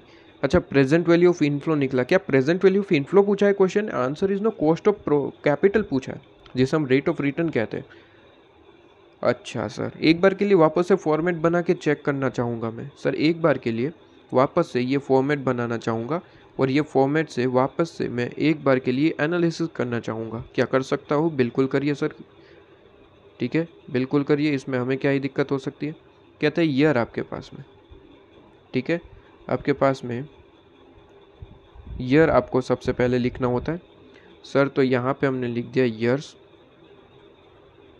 ठीक है, जो कि 0 है, फिर 1 2 3 4 है, तो मैं यहाँ पे हर साल सेम इनकम है इसलिए 1 2 4 इस तरीके से ही लिख देता हूँ, 1 2 आपके पास में 4 ईयर। इसके बाद क्या लिखते हैं sir? Cash flow. Cash flow, ठीक है, कैश फ्लो में आउटफ्लो तो वैसे भी गिवन है 3,03,800। ठीक है, इनफ्लो गिवन है, answer is yes sir, 1 lakh आपके पास में। ठीक है सर, चारों साल का मिला के आपके पास में मतलब कि एक साल का 1 लाख है। यहाँ पे 1 लाख क्यों लिख ले? क्योंकि यहाँ पे सम ऑफ पीवी फैक्टर से मल्टीप्लाई कर देंगे, काम खत्म हो जाएगा। कहते हैं मल्टीप्लाई करते हैं पीवी फैक्टर से। ठीक है, और जैसे ही मल्टीप्लाई करेंगे एनपीवी निकल के आ जाएगा। अब बताइए सर, यहाँ पे आईआरआर के हिसाब से कैलकुलेशन करना है, answer is no, cost of capital निकालना है सर, मतलब कि यहाँ पे तो रियल रेट रहना है, और यही तो हमारे पास में मिसिंग है। नहीं पता है सर, नहीं पता है आपके पास में, तो रेड कलर से ये चीज़ नहीं पता है। अब जैसे ये चीज़ नहीं पता है तो क्या आगे कैलकुलेशन कर पाऊँगा? Answer is no. ठीक है, ये आईआरआर थोड़ी ना है कि यहाँ पे मैं एनपीवी इज इक्वल टू 0 लिख दूंगा और काम खत्म हो जाएगा, आईआरआर थोड़ी ना है, ये एनपीवी है। ठीक है, बेसिकली आपके पास में कॉस्ट ऑफ कैपिटल है, तो कॉस्ट ऑफ कैपिटल तो ऐसे ही नहीं निकलेगा। ठीक है सर, ये चीज़ तो अपने को नहीं पता चलेगा, और क्या करें। कहते हैं कि सर इसे तो आपको पता है, पीआई और एनपीवी दोनों सेम होता है, पीआई में जो प्रेजेंट वैल्यू ऑफ इनफ्लो होता है वही एनपीवी में प्रेजेंट वैल्यू ऑफ इनफ्लो होता है, ये मैंने आपको बताया था। ठीक है। इसका एक फॉर्मूला भी लिखवाया था, अल्टरनेटिव मैं अभी उससे भी सोल्व करके दिखाऊंगा कि कोई स्टूडेंट रिवीजन करके आए अच्छे से और वो फॉर्मूला भी याद करके आए तो क्या उस फॉर्मूला का यूज़ कर सकते हैं? बिल्कुल कर सकते हैं। अल्टरनेटिव आपके पास में उस तरीके से भी हो सकता है, ठीक है, वो भी कराऊंगा। कहते हैं ये नॉर्मल जो वो फॉर्मूला अगर स्टूडेंट को याद नहीं है तो ये नॉर्मल तरीके से बेसिक अभी तक हम जैसे पढ़ के आते हैं। कहते हैं कि सर इसे मल्टीप्लाई करूंगा पी फैक्टर से तो यहाँ पे मिल जाएगा। अच्छा, ईयर 0 पे तो पी फैक्टर ऑलवेज 1 होता है, ये तो अपने को पता है सर। बिल्कुल, ये तो आपके पास में एग्जैक्ट 3,03,800 आएगा। ये बात से सहमत है आप मेरे? आप ये बात से मेरे सहमत है? ठीक है, अभी कोई एग्री करते हैं कि ये तो आपके पास में क्लियर है। अच्छा, यहाँ पे ये चीज़ मुझे नहीं पता, यहाँ पे ये चीज़ नहीं पता। ओबियसली इस क्वेश्चन ने यही तो चीज़ पूछी है सर कि कितना यहाँ पे आपके पास में रेट होगा जिससे आपके पास में कॉस्ट ऑफ कैपिटल निकल आएगा। कॉस्ट ऑफ कैपिटल मतलब कि यही नहीं पता है, क्वेश्चन ने खुद पूछा है तो कहाँ से निकल आएगा। अच्छा sir, present value of inflow तो मिल गया ना पीआई से? हाँ सर, ये तो मिल गया। तो मैं यहाँ पे ये चीज़ तो लिख ही सकता हूँ। बिल्कुल सर, लिखिए, कोई दिक्कत नहीं है। 3,23,243। अच्छा, तो इसका डिफरेंस क्या होगा सर? एनपीवी। इसका डिफरेंस क्या होगा सर? एनपीवी। एक बार के लिए लिखिए, 3,03,800 जो कि माइनस में है, प्लस करेंगे 3,23,243। तो कहता है 19,443 जिसे हम एनपीवी कह देंगे। NPV, net present value. Okay sir, ये चीज़ तो आपके पास में क्लियर है। लेकिन वही वापस से एक बार दोहराऊंगा, क्या क्वेश्चन ने हमें एनपीवी पूछा है या फिर प्रेजेंट वैल्यू ऑफ इनफ्लो पूछा है जो आपने ये निकाल रखा है? नहीं सर। लेकिन कॉस्ट ऑफ कैपिटल तक पहुंचने के लिए ये हमारे पास में ये चीज़ ऑटोमेटिकली निकल आई है, हमने निकाली नहीं है। हमें तो क्या चाहिए, अभी भी हम खोज कर रहे हैं किस चीज़ की? कॉस्ट ऑफ कैपिटल की, जिसे हम रेट ऑफ रिटर्न भी कहते हैं, उस चीज़ की खोज कर रहे हैं अभी, जहाँ पे हमारे पास में रेड कलर में यहाँ पे क्वेश्चन मार्क भी दिख रहा है। ठीक है, तो ये प्रूफ है, ये प्रूफ है हमारे लिए कि हम इसकी खोज कर रहे हैं। ठीक है, ये क्वेश्चन मार्क हमारे लिए प्रूफ है, ठीक है जी, कि हम इसकी ही कैलकुलेशन कर रहे हैं, हम कोई और चीज़ें कैलकुलेट नहीं कर रहे। लेकिन और चीज़ें ऑटोमेटिकली निकल आ रही है तो हम क्या ही कर सकते हैं। ठीक है, निकल आ रही है तो हम क्या ही कर सकते हैं। कहते हैं कि हमें यही चीज़ ढूंढनी है। अब मैं थोड़ा सा दिमाग लगाऊँ सर कि एनपीवी मिल गया। खैर, एनपीवी की तो ज़रूरत अभी मुझे नहीं है क्योंकि सेकंड नंबर का क्वेश्चन मैं सोल्व कर रहा हूँ, कॉस्ट ऑफ कैपिटल। अच्छा, ये थर्ड नंबर का एनपीवी पूछा था, एनपीवी तो लीजिए आपके पास में आ गया थर्ड नंबर का आंसर। लेकिन अभी मैं क्वेश्चन कौन सा सोल्व कर रहा हूँ? सेकंड नंबर का कॉस्ट ऑफ कैपिटल, तो उस पर ही फोकस करूँगा। कैसे निकालूँ रेट? यहाँ पे 4 साल का मुझे कोई यहाँ पे पी फैक्टर लेना है जिससे मैं अगर इसको मल्टीप्लाई करूँ तो आंसर ये आना चाहिए। ये मुझे समझ आता है। कोई रेट होगा जिसका सम ऑफ पी फैक्टर 4 साल का करूँगा, उसे 1 लाख से मल्टीप्लाई करूँगा तो क्या आंसर आना चाहिए सर? ये आंसर आना चाहिए। क्या ये चीज़ से आप मेरी बात से एग्री करते हैं? बिल्कुल सर, ये तो चीज़ सिंपल है। अभी तक कितने सारे क्वेश्चन करके आए, बिल्कुल वही चीज़ है। अच्छा सर, मैं देख रहा हूँ कि यहाँ पे रेट ऑलरेडी गिवन है आपके पास में। ठीक है, तो इन्हीं में से कोई रेट होगा। अगर मैं 4 साल का सभी का टोटल निकालूँ, मतलब कि सम ऑफ पी फैक्टर 4 साल का, और एक एक करके इसे मल्टीप्लाई करूँ और चेक करूँ कि क्या ये आंसर किस में आ रहा है, जिसमें भी आ रहा होगा वही हमारा एनपीवी होगा, मतलब कि उस वही हमारा क्या होगा? Cost of capital. सीधी सी बात है सर। बिल्कुल बिल्कुल, आ जाइए जल्दी से यहाँ पे एक बार के लिए मुझे टोटल बताना शुरू करिए। 12% के हिसाब से तो टोटल ऑलरेडी निकाले थे, कितना आ रहा था? 3.038। ठीक है, 3.038 लीजिए। ये चीज़ तो आपके पास में 11% के हिसाब से बता दीजिए। कहता है 0.901 plus 0.812 plus 0.731 plus 0.659 is equal to, आपके पास में ये आ रहा है 3.103। ठीक है, 10% के हिसाब से सम ऑफ कितना आ रहा है? कहता है 0.909 प्लस 0.826 प्लस 0.751 प्लस 0.683। अच्छा, इसका आ रहा है 3.169। ठीक है, 9% के हिसाब से दिखाइए। कहता है 0.917 प्लस 0.842 प्लस 0.772 प्लस 0.708। ठीक है, तो कहता है ये आपके पास में है 3.239 आपके पास में। ठीक है, तो ये चीज़ आपके पास में क्लियर हो जाती है। अब एक एक करके मल्टीप्लाई करके आंसर निकालने की कोशिश करूँगा, जिसमें आंसर आ जाएगा वही रेट है हमारे पास में। ये 4 में से है वो तो पक्का है, कॉस्ट ऑफ कैपिटल इसी 4 में से, क्योंकि क्वेश्चन जब इस तरीके का रेट देता है तो इसी में 4 में से होता है, आपको कोई ज़्यादा फाइंड आउट करना नहीं पड़ता। कहता है 12% के हिसाब से पीवी फैक्टर है आपके पास में सम ऑफ 3.038, इससे मल्टीप्लाई करूँगा और देखूँगा क्या आंसर ये आ रहा है। कहता है 1 lakh into 3.038 is equal to, तो ये आ रहा है 3,03,800। क्या यहाँ पे 3,03,800 है? ये चीज़ 3,03,800 है? Answer is no. तो मतलब कि ये रेट नहीं है। आगे बढ़ते, कहता है कि ये आपके पास में 3.103, इसे मल्टीप्लाई करके देखते। कहता है 1 lakh into 3.103 is equal to, कहता है 3,10,300। नहीं, बड़ा डिफरेंस है, ये तो 3,23,000 है और वहाँ पे 3,10,000, मतलब कि ये रेट भी नहीं है। तो 12 और 11% नहीं हो सकता। आगे 10% का चेक करके देखते हैं। कहते हैं 3.169 मल्टीप्लाई करिए 1 lakh into 3.169 is equal to आपके पास में, तो कहते हैं 3,16,900। नहीं जी, ये भी आपके पास में नहीं होगा, तो ये भी कैंसिल।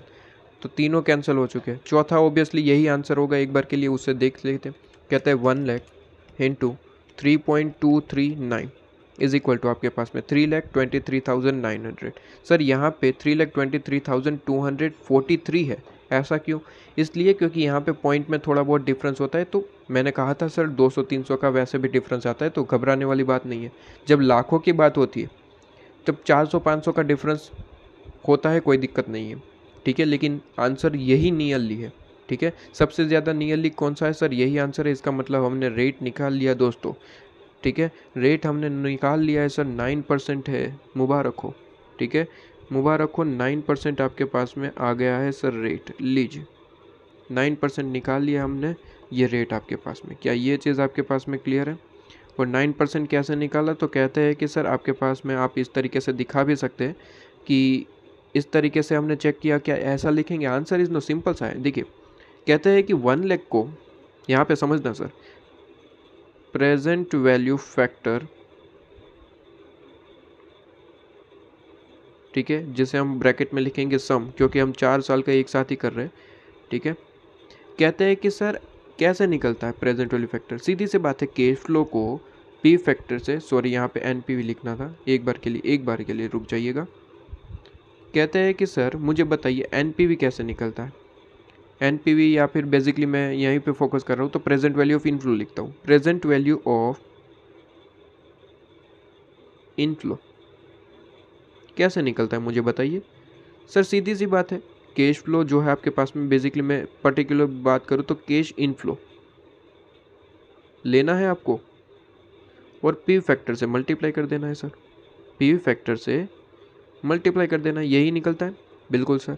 कहता है प्रेजेंट वैल्यू ऑफ इनफ्लो पता है, आंसर इज जस्ट 3,23,243 है। Okay sir. कैश इनफ्लो, हाँ जी सर पता है, 1 साल का आपके पास में 1 लाख रुपए, वैसे 4 साल के हैं, ठीक है। कहता है 4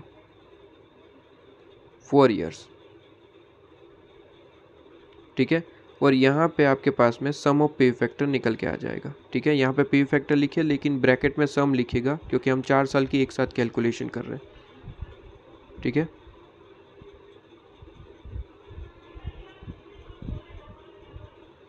कहता है पी फैक्टर आपके पास में ब्रैकेट में लिख देंगे सम, क्यूमुलेटिव पी फैक्टर बेसिकली हम कह सकते हैं। बताइए सर 1 लाख यहाँ पे चला जाएगा डिवाइड बाई, तो आपके पास में पी फैक्टर जिसे हम सम कहते हैं, ठीक है, क्योंकि हम 4 साल की एक साथ कैलकुलेशन कर रहे हैं, तो ब्रैकेट में लिखना भूलेंगे नहीं कि सम ऑफ है आपके पास में, ठीक है। सम ऑफ कितना आ जाएगा सर? 3 लाख कीजिए जरा, 3,23,243 डिवाइड बाई 1 लाख, तो इज इक्वल टू आपके पास में 3.23243 और ब्रैकेट में लिख देंगे अप्रोक्स, ठीक है। आपको लग रहा है कि सर पॉइंट में बहुत कुछ आ रहा है, तो अप्रोक्स वगैरह लिख सकते हैं, कोई दिक्कत नहीं है। अप्रोक्स का मतलब होता है नियरली यही होगा। अब मैं यहाँ पे पी फैक्टर्स के साथ मैच कर लूँगा और यहाँ पे आपके पास में रेट मिल जाएगा, ठीक है, 9%, क्योंकि 9% के सम ऑफ पे फैक्टर से ही यहाँ पे मैच हो रहा है, आप यहाँ पे देख सकते हैं। ठीक है, तो यहाँ पे 9% से ही मैच हो रहा है, ये आप यहाँ पे क्लियरली देख सकते हैं। तो यहाँ पे ऐसे निकल के आए 9%। ठीक है, तो एग्ज़ाम में कैसे शो करेंगे, बिल्कुल इसी तरीके से शो करना होगा। बात समझ रहे हैं, सिंपल है।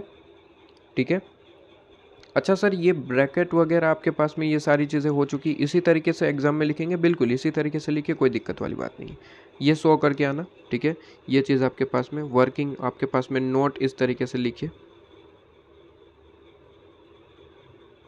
ठीक है, ये आपके पास में नोट हो गई जिसमें आपने इस चीज़ की कैलकुलेशन शो कर दी। ठीक है जी, लीजिए, क्लियर है आपके पास में। ओके, अच्छा सेकंड क्वेश्चन भी आपके पास में ख़त्म, 9% हमने दे दिया। इसके बाद थर्ड नंबर पे जो क्वेश्चन पूछा उसकी कैलकुलेशन कर लेते हैं। थर्ड नंबर पे जो क्वेश्चन पूछा, पॉइंट नंबर 3 आपके पास में क्या पूछा है, कहते हैं कि sir point number 3 net present value निकालिए। नेट प्रेजेंट वैल्यू तो ऑलरेडी निकाल चुके हैं सर, नेट प्रेजेंट वैल्यू पूछ रहा है, बोलो नेट प्रेजेंट वैल्यू। अब जबकि 9% के हिसाब से ऑलरेडी हम निकाल चुके हैं अपना, यहाँ पे ये रहा सर 19,000 रुपीज़, 19,443। लीजिए, काम ख़त्म हो गया सर, इसमें कौन सी बड़ी बात थी, ये तो हम ऑलरेडी कर चुके। ठीक है, अब यहाँ पे वर्किंग नोट नंबर भी दे सकते हैं कि सर ये वर्किंग नोट नंबर 1 है, 2 है और 3 है। ठीक है, तो यहाँ पे आपके पास में लिख देंगे सर रेफर नोट्स। ठीक है, कि नोट में ऑलरेडी बता चुके हैं कि एनपीवी आ चुका है। लीजिए, एक साथ दो आपके पास में कैलकुलेशन किस चीज़ की कर रहे थे आपके पास में कॉस्ट ऑफ कैपिटल की, लेकिन साथ ही साथ एनपीवी निकला है। एक तीर से आपके पास में क्या है सर, 2 निशान हो गए। ठीक है, इसके बाद नेक्स्ट आपके पास में कहते हैं कि फोर्थ नंबर पे बैक पीरियड पूछा। पे बैक पीरियड में तो कुछ होता ही नहीं है, मुझे लग ही नहीं रहा इसमें कुछ करना ही होता है। ये तो मैं करवा रहा हूँ, यही बहुत बड़ी बात है, वरना ये तो करवाना थोड़ी होता है। ठीक है, मैं पे बैक पीरियड को तो कुछ मानता ही नहीं हूँ। अगर क्वेश्चन में पूछ लिया तो ये आपका नसीब है कि आपको पे बैक पीरियड पूछ रहे हैं। ठीक है, तो ये तो आपका नसीब है, कहता है पे बैक पीरियड पूछ रहे हैं। कैसे निकलता है, कहता है जितना खर्चा किया कितने टाइम में रिकवर होता है। कैश फ्लो में देखना है सर, कैश फ्लो में जितना खर्चा किया, कितना खर्चा किया, 3,03,800, कितने साल में कंप्लीट कर लेते हो।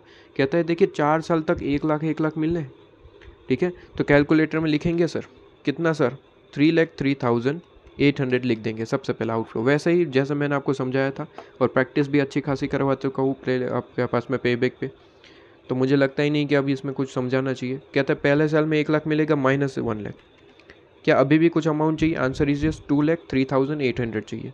तो ईयर 2 में 1 लाख कमा लोगे, तो 1 लाख माइनस कर दिया ईयर 2 का। अभी भी अमाउंट चाहिए, आंसर इज यस, तो ईयर 3 में और 1 लाख कमा लोगे, 1 लाख आपने ईयर 3 के कमा लिए। क्या अभी भी आंसर चाहिए, आंसर इज यस, अभी भी हमें खर्चा रिकवर करना है। कहते हैं 3 साल तो पूरे लग गए। ठीक है, अपने खर्चे को रिकवर करने के लिए, जितना इन्वेस्ट किया था उतना रिकवर करने के लिए 3 साल तो पूरे ही लगे, प्लस और भी अभी खर्चा रिकवर करना है। कहता है 4th ईयर में 1 लाख रुपए मिलेंगे ना, मुझे कितना चाहिए, 3,800 ओनली, 3,800 ओनली, 3,800 डिवाइड बाय आपके पास में कितना है सर, 1 लाख। चौथे साल में 1 लाख भी मिलने वाला है ना, हर साल 1 लाख मिलने वाले। चौथे साल में मुझे कितना चाहिए, 3,800। 3 साल का तो पूरा 1 लाख यहाँ पे रिकवर हो चुका, ले लिया हमने। चौथे साल में 3,800 चाहिए, क्योंकि पे बैक पीरियड क्या कहता था सर, जितना खर्चा किया वो कितने टाइम में रिकवर होता है वही देखना है, आगे पीछे कुछ नहीं देखना है।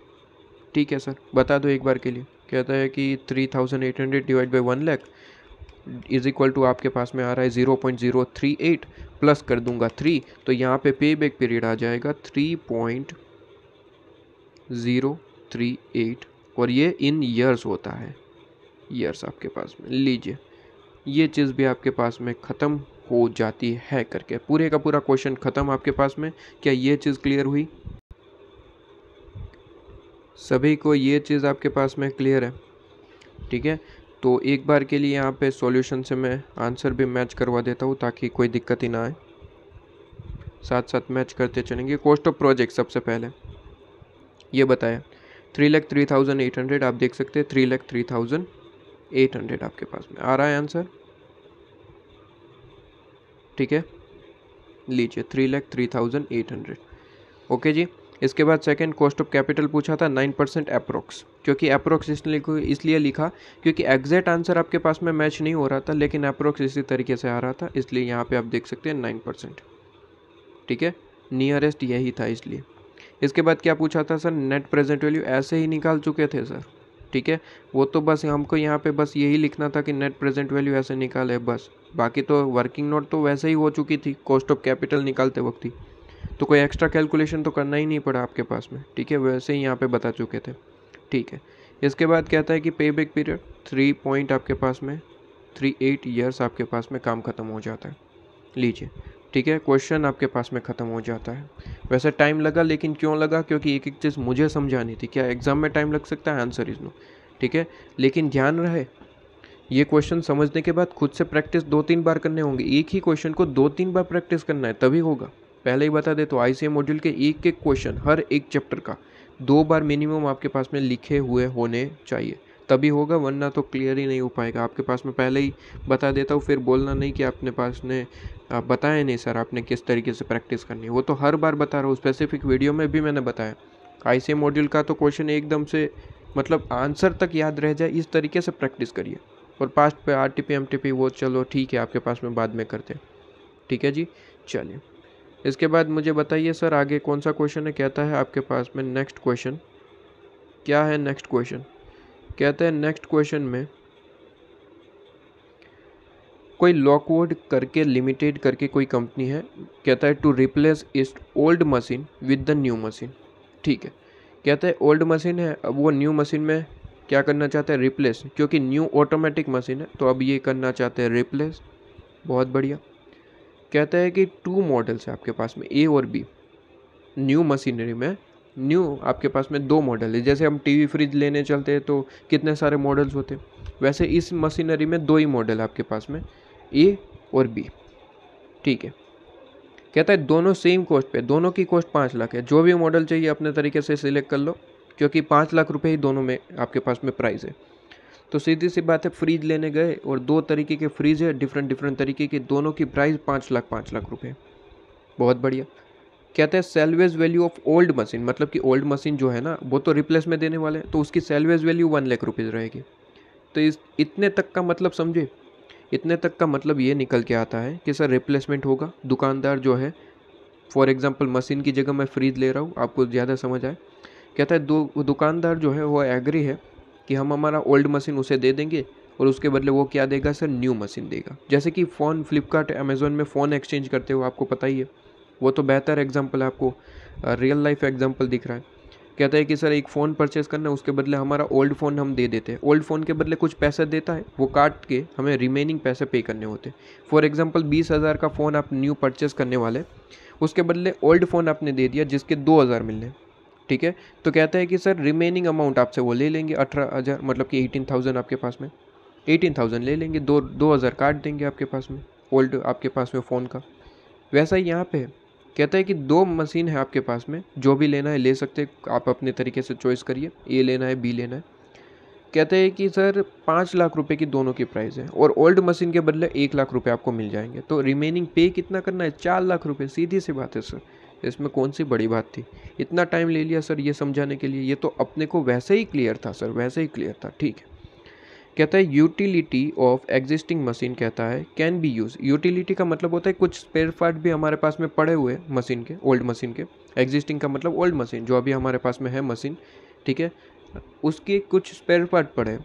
वैसे ही अभी अपना मोबाइल वाला एग्जांपल को आगे बढ़ाए तो कहता है कि सर मोबाइल तो एक्सचेंज में दे देंगे, लेकिन उसका कवर वगैरह कुछ और भी चीज़ें है, उसका स्टैंड वगैरह हमारे पास में पड़ा हुआ है, ठीक है। तो वैसे ही कुछ चीज़ें है कि मशीन हमारे पास में है, मशीन की कुछ चीज़ें एक्स्ट्रा हमारे पास में पड़ी हुई है। ये मशीन तो 1 लाख में चला जाएगा, लेकिन वो यूटिलिटी का हम क्या करेंगे। तो कहता है कि सर एग्जिस्टिंग मशीन की जो यूटिलिटी है, कहता है कैन बी यूज इफ़ कहता है कि कंपनी परचेज करता है मॉडल ए। अगर मॉडल ए परचेज करोगे ना तो यही यूटिलिटी उसमें यूज़ हो सकती है। ये तो वही बात हो गई कि सर मोबाइल एक्सचेंज कर रहे हो, लेकिन उसका कवर जो है या फिर उसका स्टैंड वगैरह कुछ भी जो है वो न्यू आपके पास में मोबाइल परचेस कर रहे हो उसके लिए फिट है आपके एकदम, ठीक है। तो उसमें भी यूज़ कर सकते हैं। तो बहुत बढ़िया सर, ये यूटिलिटी यूज़ भी हो जाएगी। कहता है additional cost of utility to be purchase in this, कहता है 1,00,000 रुपीज़। अच्छा, 1,00,000 की कोई एक्स्ट्रा खर्चा भी करना पड़ेगा क्योंकि न्यू मशीन ले रहे हैं, ठीक है, तो उसके लिए एक्स्ट्रा थोड़ा बहुत खर्चा करना पड़ेगा। जैसे कि न्यू मोबाइल परचेज करते हैं तो ऊपर वो कांच लगवाने का खर्चा वगैरह थोड़ा बहुत तो खर्चा करना ही पड़ता है, ठीक है। तो वैसा ही कुछ है यहाँ पे आपके पास में। तो कहता है अभी तक की कहानी क्या रही, कहता है कि सर ओल्ड मशीन के बदले न्यू मशीन दिया जाएगा। ओल्ड मशीन 1,00,000 में लिया जाएगा, न्यू मशीन आपको कितने में दिया जाएगा, 5,00,000 में। अल्टीमेटली आपको कितना पे करना है, 4,00,000 रुपये। कहते हैं कि सर अगर मॉडल ए लोगे ना तो फ़ायदा होगा, कैसे। कहता है ओल्ड मशीन की आपके पास में जो यूटिलिटीज़ पड़ी हुई है उसका यूज़ कर पाओगे मॉडल ए में, ठीक है, तो वो यूज़ हो जाएगी, ऐसे पड़ी नहीं रहेगी। लेकिन सर जैसे ही न्यू मशीन परचेज करते हो तो उसके बेसिकली सेटअप का खर्चा, कुछ भी जो भी आप XYZ जो भी खर्चा करें, ठीक है, एडिशनल कॉस्ट कह दी है कि उससे रिलेटेड कुछ और भी खर्चा होने वाला है, उसका 1,00,000 खर्चा होगा। तो अल्टीमेटली आप यहाँ पे अगर एनालिस्ट की तरह देखें तो कहता है कि सर मशीन 5,00,000 का नहीं पड़ रहा है, 6,00,000 का पड़ रहा है, ठीक है। 5,00,000 खर्चा करेंगे परचेज में, 1,00,000 रुपये एडिशनल कॉस्ट लगेगा। तो अल्टीमेटली मशीन 6,00,000 का पड़ रहा है, 5,00,000 नहीं। एकदम CA की तरह सोचो, ठीक है। तो 6,00,000 का पड़ रहा है जिसमें से 1,00,000 रुपये तो वो काट देगा ओल्ड मशीन का। तो अल्टीमेटली पे कितना करना पड़ेगा, 5,00,000 रुपये पे करना पड़ेगा। क्या बात समझ रहे हो सर? बिल्कुल 5,00,000 रुपये पे करना पड़ेगा। एक एनालिस्ट की तरह, एक CA की तरह, एक प्रोफेशनल की तरह सोचना सीखिए, ठीक है। कहता है इफ़ द कंपनी परचेज करता है B, अच्छा मॉडल A की जगह B परचेज करते हो तो क्या होगा। तो कहता है कि सर वो तो आपके पास में देन ऑल एग्जिस्टिंग जो यूटिलिटी आपके पास में पड़ी हुई है will have to replaced with the new utility. अच्छा, कहता है कि सर मॉडल B जो है वो अलग तरीके का ही एकदम मॉडल है, जो अपने पास यूटिलिटी पड़ी हुई है उसका कोई यूज़ नहीं हो पाएगा, आपको उसे रिप्लेस करना पड़ेगा और रिप्लेसिंग कॉस्ट लगेगा आपके पास में 2,00,000 रुपये। खर्चा बहुत करवा रहे हैं ये लोग। कहते हैं सैलवेज वैल्यू आपके पास में जो है ओल्ड यूटिलिटी की वो आपके पास में 0.2 मतलब 20,000 कह सकते हैं, 0.20 लाख रुपये से मतलब कि 20,000 रुपये, सीधी सी बात है। कहता है 20,000 रुपये आपके पास में सैलवेज आएगी, ठीक है सर। अभी पूरी कहानी लिख के भी दिखाऊंगा, अभी हम पूरी कहानी लिखना भी पड़ेगा, ठीक है। तो कोई दिक्कत नहीं है, 1-2 पॉइंट समझ नहीं आया तो घबराने वाली थोड़ी ना बात है।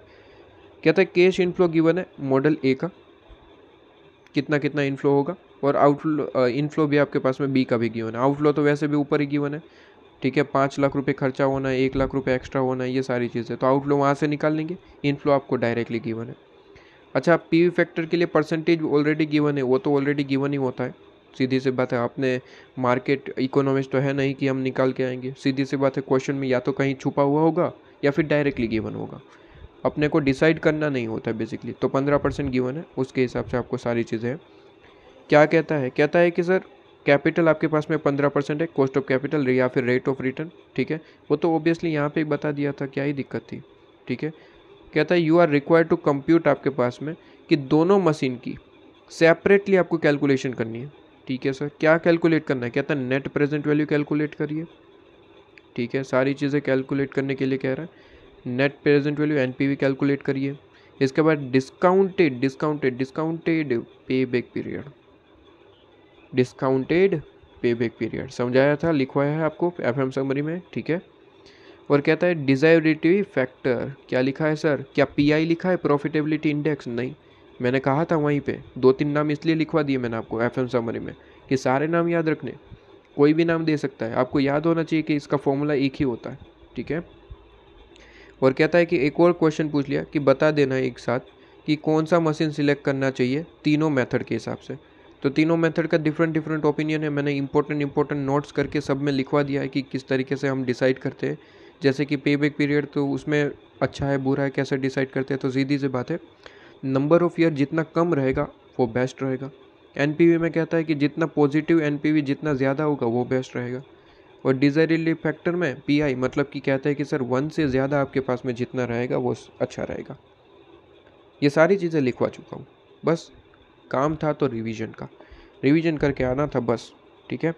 आइए सारी चीज़ों को लिख लेते हैं। इनफ्लो तो डायरेक्टली गिवन है, आउटफ्लो निकाल लेते तो सारी चीज़ें हो जाएगी अपने पास में, ठीक है।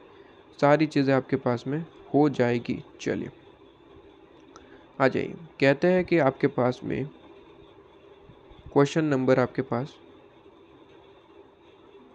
2, ठीक है। क्वेश्चन नंबर 2 आ जाइए। क्वेश्चन नंबर 2 पे हम डिस्कशन आगे बढ़ाते हैं आपके पास में, ठीक है। चलिए, क्या कहता है सर, आउटफ्लो और इनफ्लो। इनफ्लो तो डायरेक्टली गिवन है, पी फैक्टर आपको गिवन है, रेट ऑलवेज गिवन है। आउटफ्लो थोड़ा सा यहाँ पे चीज़ों में गिवन है, तो आपको बस क्या करना है सर, आउटफ्लो निकाल लेना है।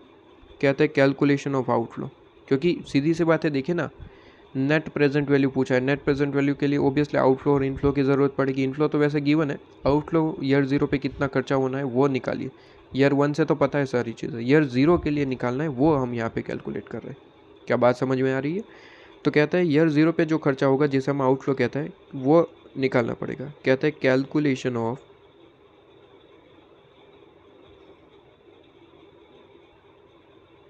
आउटफ्लो।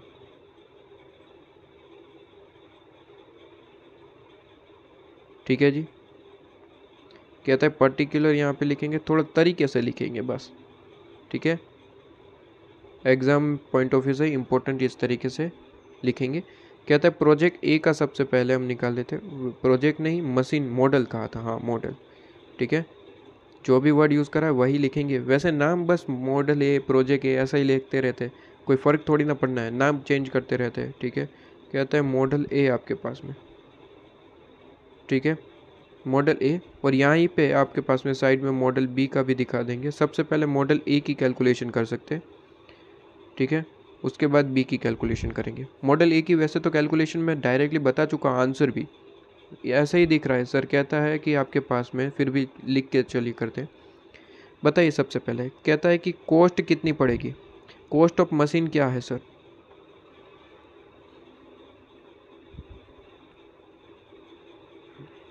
कॉस्ट ऑफ मशीन कहता है 5 लाख रुपए की है। दोनों वैसे 5 लाख है, तो दोनों में ही लिख दो ना 5 लाख, क्यों घबराना, ठीक है। 5 लैक्स, या फिर 0 में ही लिखिए, ऐसे लैक्स में नहीं। चलिए 5 लाख रुपए, और यहाँ पे लिख दूंगा रुपीज़ में सारी चीज़ें, ठीक है। तो कहता है आपके पास में 5 लाख रुपए, 5 लाख, 5 लाख में ये मशीन पड़ेगा अपने को। दोनों, कोई भी परचेस करना है, दोनों की प्राइस 5 लाख रुपए। लेकिन इसके बदले कहता है ओल्ड मशीन भी आप रिप्लेस करने वाले, रिप्लेस मतलब कि ओल्ड मशीन देने वाले। कहता है ओल्ड मशीन के बदले 1 लाख रुपए कट जाएगा, उसका कोई दिक्कत नहीं है। तो कहता है कि सर आपके पास में ओल्ड मशीन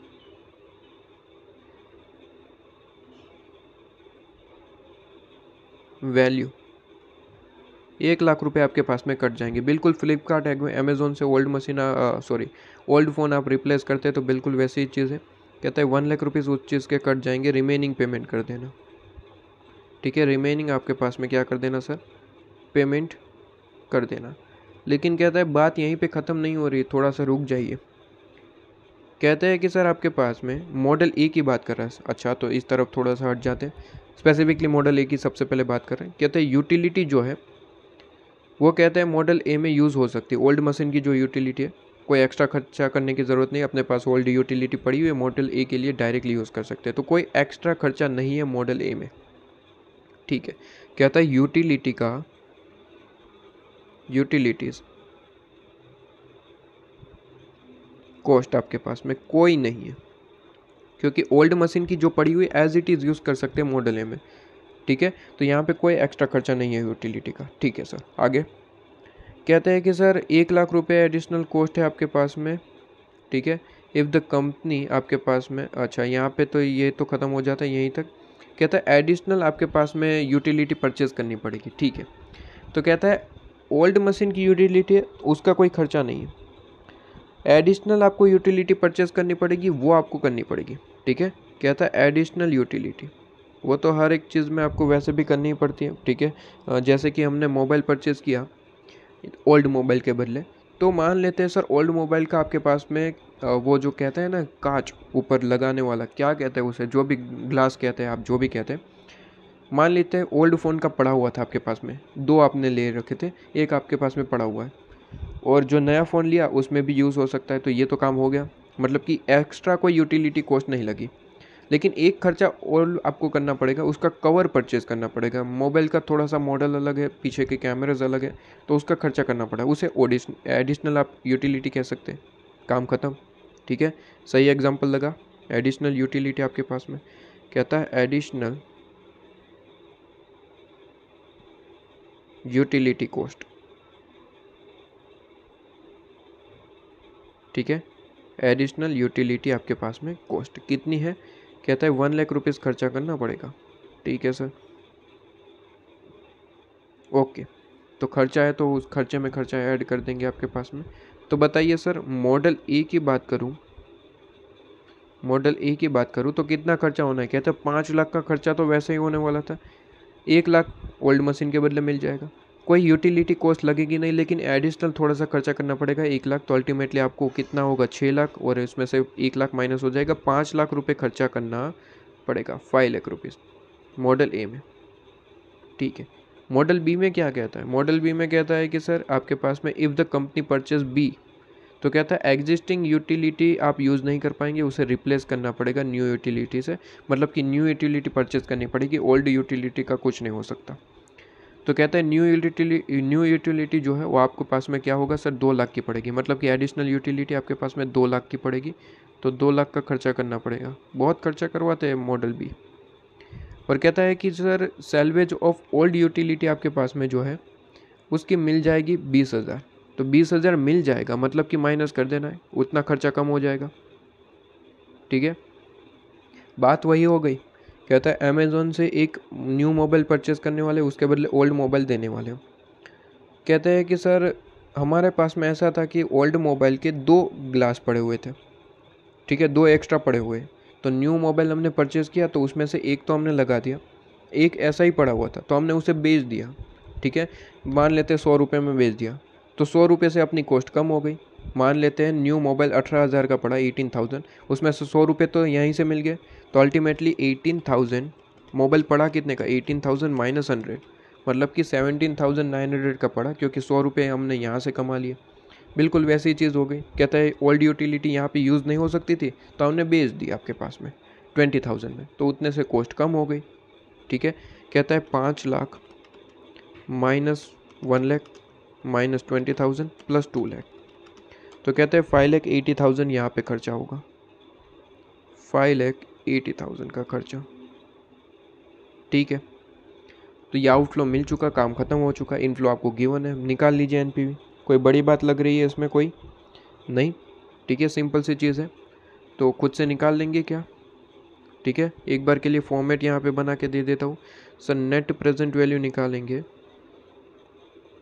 ठीक है, पूरा ही लिखता हूँ, चलिए फिर एग्ज़ाम में ऐसा ही लिखना है, इसलिए एक बार के लिए आपको अंदाज़ा आ जाए।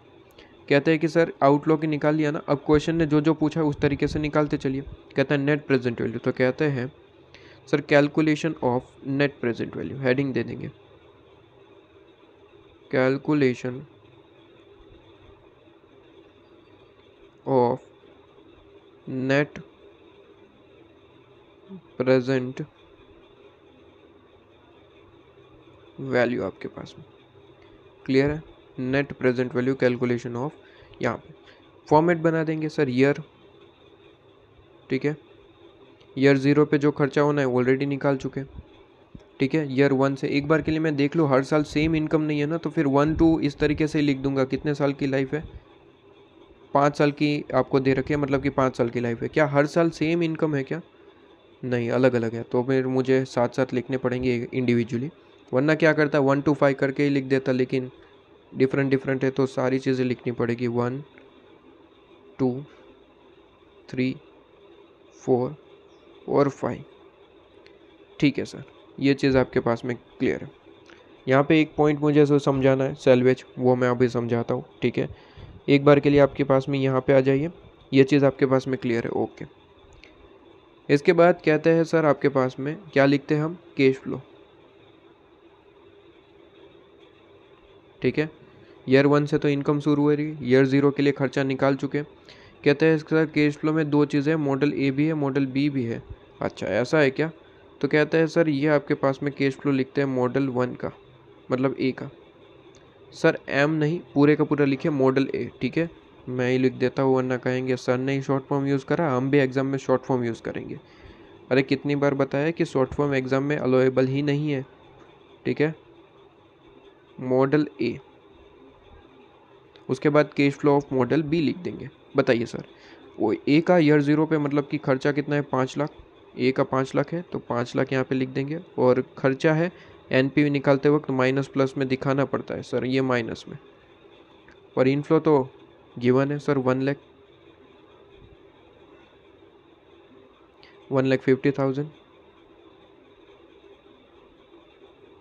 1,80,000। इसके बाद कहते हैं सर 2 लाख, और आपके पास में 1,70,000। ये तो सर लिख दिया। एक बात बताओ सर, ये जो सैलवेज के नाम से एक और कॉलम लिखा गया कि 5th ईयर में सैलवेज मिलेगी, ये क्या है सर?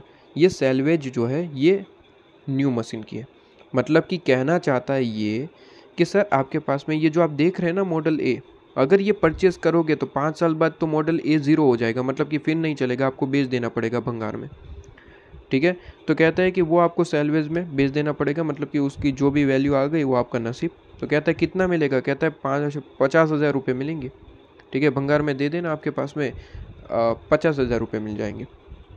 तो कहता है ये भी एक तरीके से इनकम है, ध्यान रखना, सुन लेना अच्छे से बात। मैं अभी एफएम समरी में मैं देख लेता हूँ कि आपको वो पॉइंट लिखवा है या फिर नहीं। इंपॉर्टेंट पॉइंट में नहीं लिखवा है तो मैं एक ऐड करूँगा, मैंने कहा था ना 2-3 पॉइंट ऐड करवाऊँगा, ये वही चीज़ है। तो कहते हैं सैलवेज वैल्यू आपके पास में, जब भी सैलवेज आपको रिसीव होने वाली है, जो कि नॉर्मल ईयर 0 मतलब कि लास्ट ईयर पे ही मिलती है, जैसे ही ख़त्म हो जाता है 5 साल की लाइफ है, 5 साल ख़त्म होंगे सैलवेज मिलेगी। याद रखना सैलवेज की ट्रीटमेंट, जब भी सैलवेज मिलती है जिस भी ईयर में मिले, वैसे तो लास्ट में ही होगा ऑब्वियसली, सैलवेज उसे ही कहते हैं जैसे पूरी की पूरी लाइफ ख़त्म होने पे मिलती है। तो जहाँ पे भी रिसीव हो रहा है 5th ईयर आपको कहा है, और नहीं भी कहता हो तो आपके लास्ट ईयर मतलब कि 5th ईयर ही होता है। सैलवेज ऑलवेज लास्ट ईयर पे मिलती है, बीच में कहीं थोड़ी ना मिलेगी। तो कहते हैं बीच में मिल रही होगी तो क्वेश्चन बताएगा। यहाँ पे कहता है कि सर 5th ईयर में सैलवेज मिलने वाली है, मॉडल ए में 50,000। कहता है इसे इनफ्लो ही ट्रीट करना है, और जिस ईयर की ये सैलवेज है उस ईयर में ऐड कर देना। कहते हैं 1,70,000 5th ईयर का इनफ्लो है सर, बिल्कुल 50,000 ऐड कर देना 5th ईयर में, और जो 50,000 मिलने वाले वो। क्या बात समझ में आए? सैलवेज की इतनी ही ट्रीटमेंट है। कहता है जिस भी ईयर में मिलता है, अगर कुछ भी नहीं कहा तो वो ऑब्वियसली लास्ट ईयर में ही मिलता है। तो कहता है लास्ट ईयर में जाके ऐड कर देना इनफ्लो में ऐड कर देना, क्योंकि इसे भी एक तरीके से इनफ्लो ही माना गया, ठीक है, एक तरीके से एक्स्ट्रा इनकम हो गई बस, तो कहीं ना कहीं खर्चा कम कर देना, ठीक है, ये चीज़ हो जाती है। क्या बात समझ में आ रही है सभी को? ठीक है, क्लियर है? ओके। तो कैश फ्लो आपके पास में मिल गया, पी फैक्टर से मल्टीप्लाई करना है। उससे पहले मैं cash flow of model B भी लिख देता हूँ, फिर पी फैक्टर से मल्टीप्लाई कर देंगे। पी फैक्टर तो दोनों के लिए सेम है, गिवन है क्वेश्चन में। कहता है कैश फ्लो ब्रैकेट में लिख दूंगा मॉडल आपके पास में बी। बताइए ईयर 0 पे इसका कितना खर्चा है? कहता है 5,80,000, ठीक है, 5,80,000 आपके पास में ब्रैकेट में लिख देंगे। इसके बाद कहते हैं कि सर इनफ्लो क्वेश्चन में गिवन है, कहता है 2,10,000 लिखते चलिए।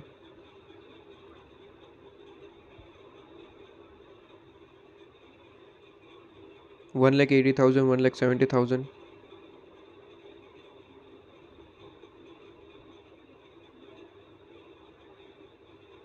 इसके बाद 40,000 लास्ट ईयर में सैलवेज भी मिलने वाली है। क्या ट्रीटमेंट रहती है सर? ऐड कर दो, एज ए इनफ्लो ही उसे ट्रीट करना है, इनफ्लो ही मानना है बस। जिस भी ईयर में रिसीव हो रही है ऐड कर दो, नहीं भी कहा है तो भी लास्ट ईयर में ही रिसीव होते हैं तो लास्ट ईयर में ही ऐड करना है। स्पेसिफिकली कहता है कि नहीं जी सर सेकेंड ईयर में ही ऐड करो, तो फिर वहाँ पे ऐड कर देंगे, लेकिन ऐसा कभी बोलता नहीं है। सैलवेज ओबियसली ईयर एंडेड के लिए होती है, लेकिन अगर क्वेश्चन खुद कह रहा है तो फिर हमें क्या दिक्कत हो सकती है? कह रहा है कि सर सेकेंड ईयर में ऐड करो तो वहाँ पे ऐड कर देंगे, ठीक है ना।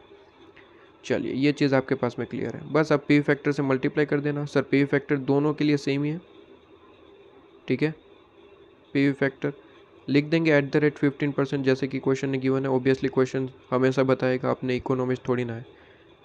अब पी फैक्टर अगर क्वेश्चन ने गिवन है तो वही लेंगे, ज़्यादा होशियारी नहीं मानने का। कहता है कि सर आपके पास में कितना है बताइए, 0. ईयर 0 पे तो ऑलवेज 1 होता है सर, 1 से आपके पास में स्टार्ट होगा 0.870, इसके बाद 0.756, ठीक है, 0.658, इसके बाद 0.572 और कहता है 0.497। निकाल लीजिए सर एनपीवी, ठीक है। एनपीवी ऑफ मॉडल ए का निकालिए सबसे पहले, ठीक है, और उसके बाद मॉडल बी का निकाल लीजिए, ठीक है। तो जल्दी से निकाल के मुझे बताइए कितना आंसर आ रहा है सभी का, ठीक है। मैं यहाँ पे डायरेक्ट आंसर लिख देता हूँ आपके पास में, जल्दी से सॉल्व करेंगे और आंसर निकालेंगे, ठीक है। यहाँ पे आप सिंपली क्या करेंगे sir, cash flow into PV factor, model A का cash flow into PV factor करिए, मॉडल ए का यहाँ पे एनपीवी आ जाएगा, ठीक है। एनपीवी वैसे ऊपर हेडिंग दे रखा है ना, तो यहाँ पे वापस से लिखने की ज़रूरत नहीं है, डायरेक्ट यहाँ पे अमाउंट लिख दें। मॉडल ए का पॉजिटिव एनपीवी आ रहा है आपके पास में, मैंने खुद कैलकुलेट किया है, कहता है 42,800 आपके पास, सॉरी 580, 42,580। इसी तरीके से बी का निकालिए, बी का cash flow into P factor आपके पास में ये चीज़ आ जाएगी, ठीक है। जीटी बटन है तो जीटी बटन का यूज़ करना दोस्त, ठीक है, तो जल्दी से कैलकुलेशन होगा, ठीक है। ओबियसली जीटी बटन के लिए इसलिए इम्पोर्टेंट है, इसलिए मैंने सेपरेट वीडियो प्लेलिस्ट में जाके ऐड भी करवा दिया, प्लेलिस्ट की लिंक तो हर एक वीडियो की डिस्क्रिप्शन में है ही। तो जीटी बटन का यूज़ आना चाहिए, मेमोरी प्लस और मेमोरी माइनस और मेमोरी रिकॉल, ये तीन एक साथ ही यूज़ होते हैं, तो ये तीनों आपको चीज़ें समझ आनी चाहिए। तो दोनों के लिए सेपरेट वीडियो मैंने प्रोवाइड किया, प्लेलिस्ट में ऐड भी करवाया था। ये बहुत ज़्यादा हेल्पफुल होगा आपके पास में जब एग्ज़ाम में कैलकुलेशन फटाफट करना होता है, लेकिन वो तब हेल्पफुल होता है जब यहाँ पे प्रैक्टिस करोगे उस चीज़ की, डायरेक्ट एग्ज़ाम में थोड़ी ना आ जाएगा, यहाँ पे अच्छे से प्रैक्टिस करनी पड़ती है, जीटी का यूज़ बार बार करना पड़ता है, ठीक है, तब एग्ज़ाम में होगा, एक ही बार में नहीं हो सकता। मॉडल बी का आपके पास में एनपीवी जो आएगा वो आपके पास में 18,140 आएगा, ठीक है, और ये इन रुपीज़ है, ध्यान रखिएगा, सारी चीज़ों में रुपीज़ लिखना भूलना नहीं, ठीक है। लीजिए, तो ये सारी चीज़ें आपके पास में हो जाएगी, बस लाइंस ड्रॉ कर देना, ठीक है। लाइंस ड्रॉ करने में ज़्यादा दिक्कत, आपके पास में ज़्यादा टाइम नहीं लेना बेसिकली, अभी सजा के मत करना, थोड़ा सा प्रैक्टिस करिए कि जल्दी जल्दी कैसे कर पाए, वो चीज़ आपके पास में जल्दी जल्दी, लेकिन चीज़ें अच्छी होनी चाहिए, ठीक है। राइटिंग में भी थोड़ा सा ध्यान रखिए कि अभी सजा के लिखने में टाइम वेस्ट नहीं करना, इस तरीके से प्रैक्टिस करना जैसे एग्ज़ाम में लिख सकते हैं। एग्ज़ाम में आपके पास में इतना थोड़ी ना टाइम होगा कि एकदम सजा के लिखेंगे। हाँ, नोट्स प्रिपेयर कर रहे हैं जैसे कि एफएम समरी नोट्स हो गया, उसमें तो अच्छे से प्रिपेयर करिए, क्योंकि वो आपको बार बार रीड करना है, अच्छे से प्रिपेयर किया होगा तो वो रीड करने का मन होगा, ठीक है, तो वो अच्छे से प्रिपेयर करिए। लेकिन यहाँ पे जब क्वेश्चन बुक में प्रैक्टिस कर रहे हो तो ये बिल्कुल एग्ज़ाम में ही करना है, वैसे ही समझ के जल्दी जल्दी लेकिन अच्छे से। एग्ज़ाम में कैसे अपनी आंसर शीट लिखते हैं बिल्कुल वैसे ही करना है, ठीक है। तो ये लीजिए, सबसे पहले दोनों के पॉजिटिव आ रहे हैं, और यहाँ पे लिख भी सकते हैं, वैसे डायरेक्टली आप लास्ट में लिखिए क्योंकि इसने सेपरेट क्वेश्चन पूछा है कि अपना डिसीजन बताइए, ठीक है, पूछा है ना सेकंड क्वेश्चन, एक बार के लिए पूछा था, ये रहा सेकंड नंबर का क्वेश्चन, बताइए अपना डिसीज़न क्या होगा, ठीक है। तो डिसीज़न पूछा है आपके पास में, इसलिए अभी नहीं बता रहा हूँ, लास्ट में ही पॉइंट नंबर 2 करके बता दूंगा, ठीक है। वैसे अपना डिसीज़न तो पक्का ही है सर, वैसे दोनों के पॉजिटिव एनपीवी है तो दोनों ही सिलेक्ट कर सकते हैं। एनपीवी का एक ही रूल है, कहता है कौन सा पॉजिटिव है वो देखो, दोनों ही पॉजिटिव है तो दोनों ही सिलेक्टेबल है, अब दोनों ही कर सकते हैं। लेकिन ज़बरदस्ती कोई एक ही करना है तो हम कहेंगे जिसका एनपीवी सबसे ज़्यादा है वही सिलेक्ट करो, मॉडल ए, ठीक है, ए सिलेक्ट कर सकते हैं आपके पास में। वैसे तो दोनों के पॉजिटिव है, दोनों सिलेक्टेबल है, फिर आपकी मर्जी, ठीक है। वैसे ज़बरदस्ती सिलेक्ट करना ही कोई एक और कौन सा बेहतर है, तो मॉडल ए बेहतर है क्योंकि उसमें ज़्यादा एनपीवी मिल रहा है, ठीक है। चलिए, इसके बाद क्या पूछा था, डिस्काउंटेड पेबैक। अच्छा, डिस्काउंटेड पेबैक ना, हाँ, यहाँ पे डिस्काउंटेड पेबैक में ऐसा है कि sir ji cash flow into present value करेंगे और आपके पास में डिस्काउंटेड कैश फ्लो मिलेगा, ठीक है, जो यहाँ पे हमारे पास में लिखा जाता है, मैंने तो लिखा नहीं, आपने तो लिखा होगा, मैंने तो डायरेक्ट यहाँ पे आंसर बता दिया। कहते हैं उसी के बेस पे पे बैक निकालना है। क्या करूँ? चलिए कोई नहीं, एक बार के लिए मैं लिख ही देता हूँ, ठीक है। समझा दूँ तो क्या है कि सर रिपीट हो जाए, बेसिकली ये तो बड़ी अच्छी तरीके से समझ आएगा, ठीक है, आ गया होगा बेसिकली, क्योंकि इतनी बार पढ़ा चुका हूँ पे बैक और डिस्काउंटेड पे बैक, एग्जाम्पल ले लेके पढ़ा है, क्वेश्चन पढ़ा है, ठीक है। तो फिर भी मुझे लग रहा है कि डिस्काउंटेड पे बैक को एक बार पढ़ा देना चाहिए। वैसे स्टूडेंट यहाँ पे स्क्रीन के बाहर चिल्ला रहे होंगे कि छोड़ दो, ये चीज़ तो हमें आती है, लेकिन फिर भी डिस्काउंटेड पे बैक एक बार समझा दो। पे बैक तो मल्टीपल टाइम क्वेश्चन के साथ पढ़ा चुका हूँ, डिस्काउंटेड पे बैक भी एक बार पढ़ा दूँ तो मुझे ऐसा शांति मिलेगा कि हाँ स्टूडेंट को अब 100% क्लियर होगा, ठीक है। एक बार के लिए सारी चीज़ें मुझे वापस से लिखनी पड़ेगी, क्योंकि डिस्काउंटेड पे बैक पीरियड और पे बैक पीरियड में फ़र्क होता है, जो FM समरी में मैंने लिखा है। सिर्फ पे बैक बोला होता तो यहीं से निकल जाता, 5 लाख कहाँ पे रिकवर हो जाते हैं, बस वही निकालना है। डिस्काउंटेड का मतलब होता है कैश फ्लो को डिस्काउंट करो, मतलब कि NPV के वक्त जो आप यहाँ पे पे फैक्टर से मल्टीप्लाई करके आंसर निकालते हैं, उसके बेस पे आपको निकालना है, ठीक है। तो एक बार के लिए मुझे बता दीजिए इसमें कितना कितना आंसर आ रहा है, ठीक है। कहता है 5 लाख होगा यहाँ पे आपके पास में माइनस में, और ये आपके पास में मल्टीप्लाई करके आंसर आएगा, ठीक है। तो एक बार के लिए मैं यहाँ पे 1 लाख इंटू 0.8, मतलब कि ये आपके पास में 87,000, ठीक है। इसके बाद ये आपके पास में 1,13,400, ठीक है। इसके बाद यहाँ पे आपके पास में 1,80,000, यहाँ पे आपके पास में आंसर आना चाहिए 1,18,440। इसके बाद 1,14,400, और यहाँ पे आपके पास में आंसर आ जाएगा 84,000, सॉरी यहाँ पे 1 मिनट, आपके पास में दोनों का 1,70,000 प्लस 50,000 इंटू 0.497, तो ये आपके पास में आ रहा होगा 1,09,340, ठीक है। और इस तरीके से आपका आंसर 42,580 आ रहा होगा। मॉडल बी में 5,80,000 माइनस में, इसके बाद यहाँ पे क्या है तो 1,74,000, ठीक है। इसके बाद यहाँ पे आपके पास में का है तो 1,58,760, इसके बाद 1,18,440, ठीक है। इसके बाद कहता है 97,240, और यहाँ पे आपके पास में 1 lakh into 0.497 is equal to 49,700, ठीक है। करना क्या है, डिस्काउंटेड पे बैक निकालना है, तो हेडिंग दे देंगे आपके पास में calculation of discounted pay back period. कहते हैं सर कैलकुलेशन ऑफ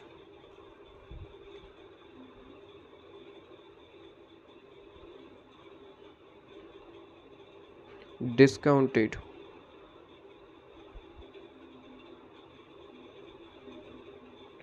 पे बैक पीरियड, ठीक है, डिस्काउंटेड पे बैक पीरियड, ठीक है। तो कैलकुलेशन ऑफ NPV दिखा दिया, अब calculation of discounted pay back period दिखा देते हैं। कहता है मॉडल ए का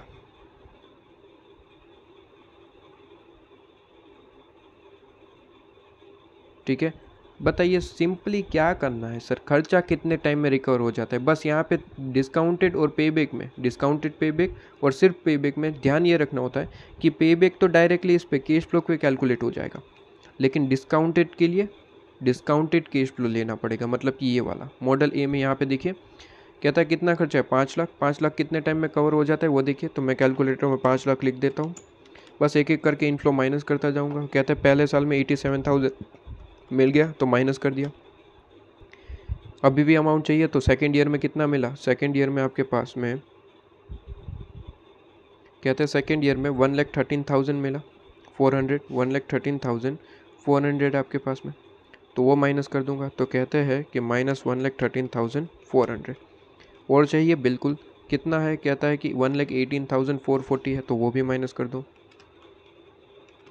अभी भी खूब अमाउंट चाहिए, कहता है 1,81,000 अभी भी हमारे को चाहिए, तो यहाँ पे देख लो भाई, और ये ले लो, कहता है 1,14,400 अभी भी चाहिए, आंसर इज यस। तो कहता है इसमें कितना है सर, 1,09,340, अभी हमें चाहिए कितना, 66,760 ही चाहिए, ठीक है। तो कहते हैं सर आपके पास में कितने पूरे 4 साल तो पूरे लगे, 4 ईयर फुल।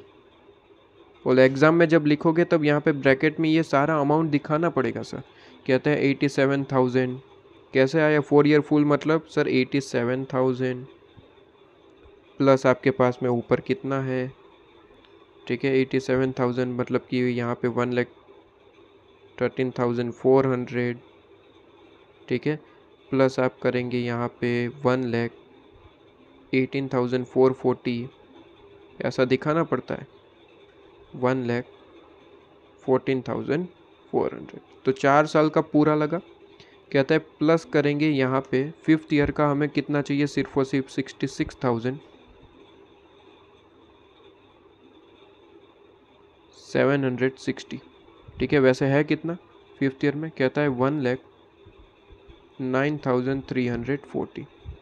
लीजिए बस आंसर निकाल लीजिए।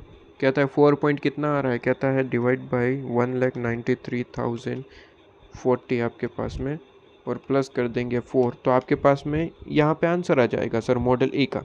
कितना आ रहा है 4 पॉइंट, यहाँ पे आ रहा है 4.6105 ईयर्स, ठीक है। पे बैक ऑलवेज इन ईयर्स आपके पास में। लीजिए ख़त्म कहानी।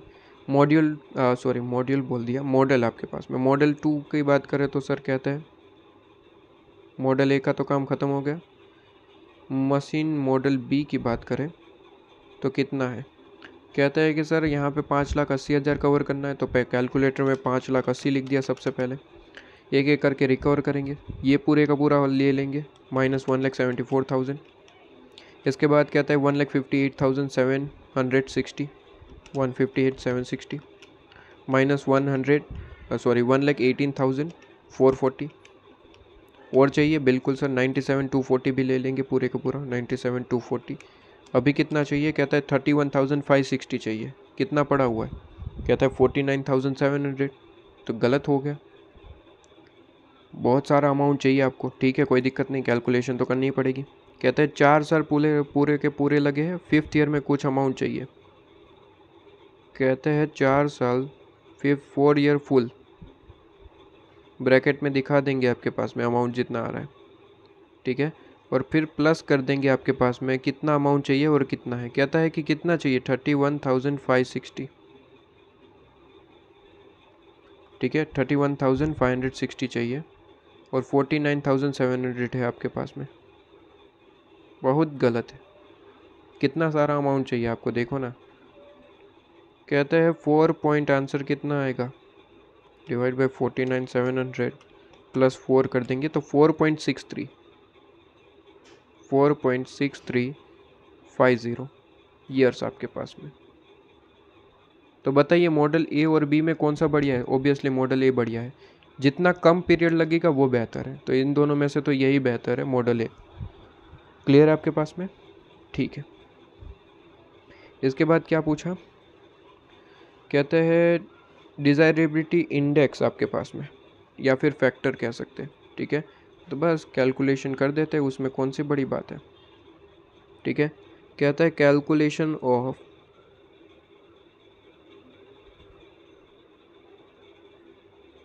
जो नाम लिखा है वही लिखना, फिर पी आई लिख के मत आना, ठीक है। डिज़ायरेबिलिटी फैक्टर, कहता है कैलकुलेशन ऑफ डिज़ायरेबिलिटी फैक्टर आपके पास में, ठीक है। चलिए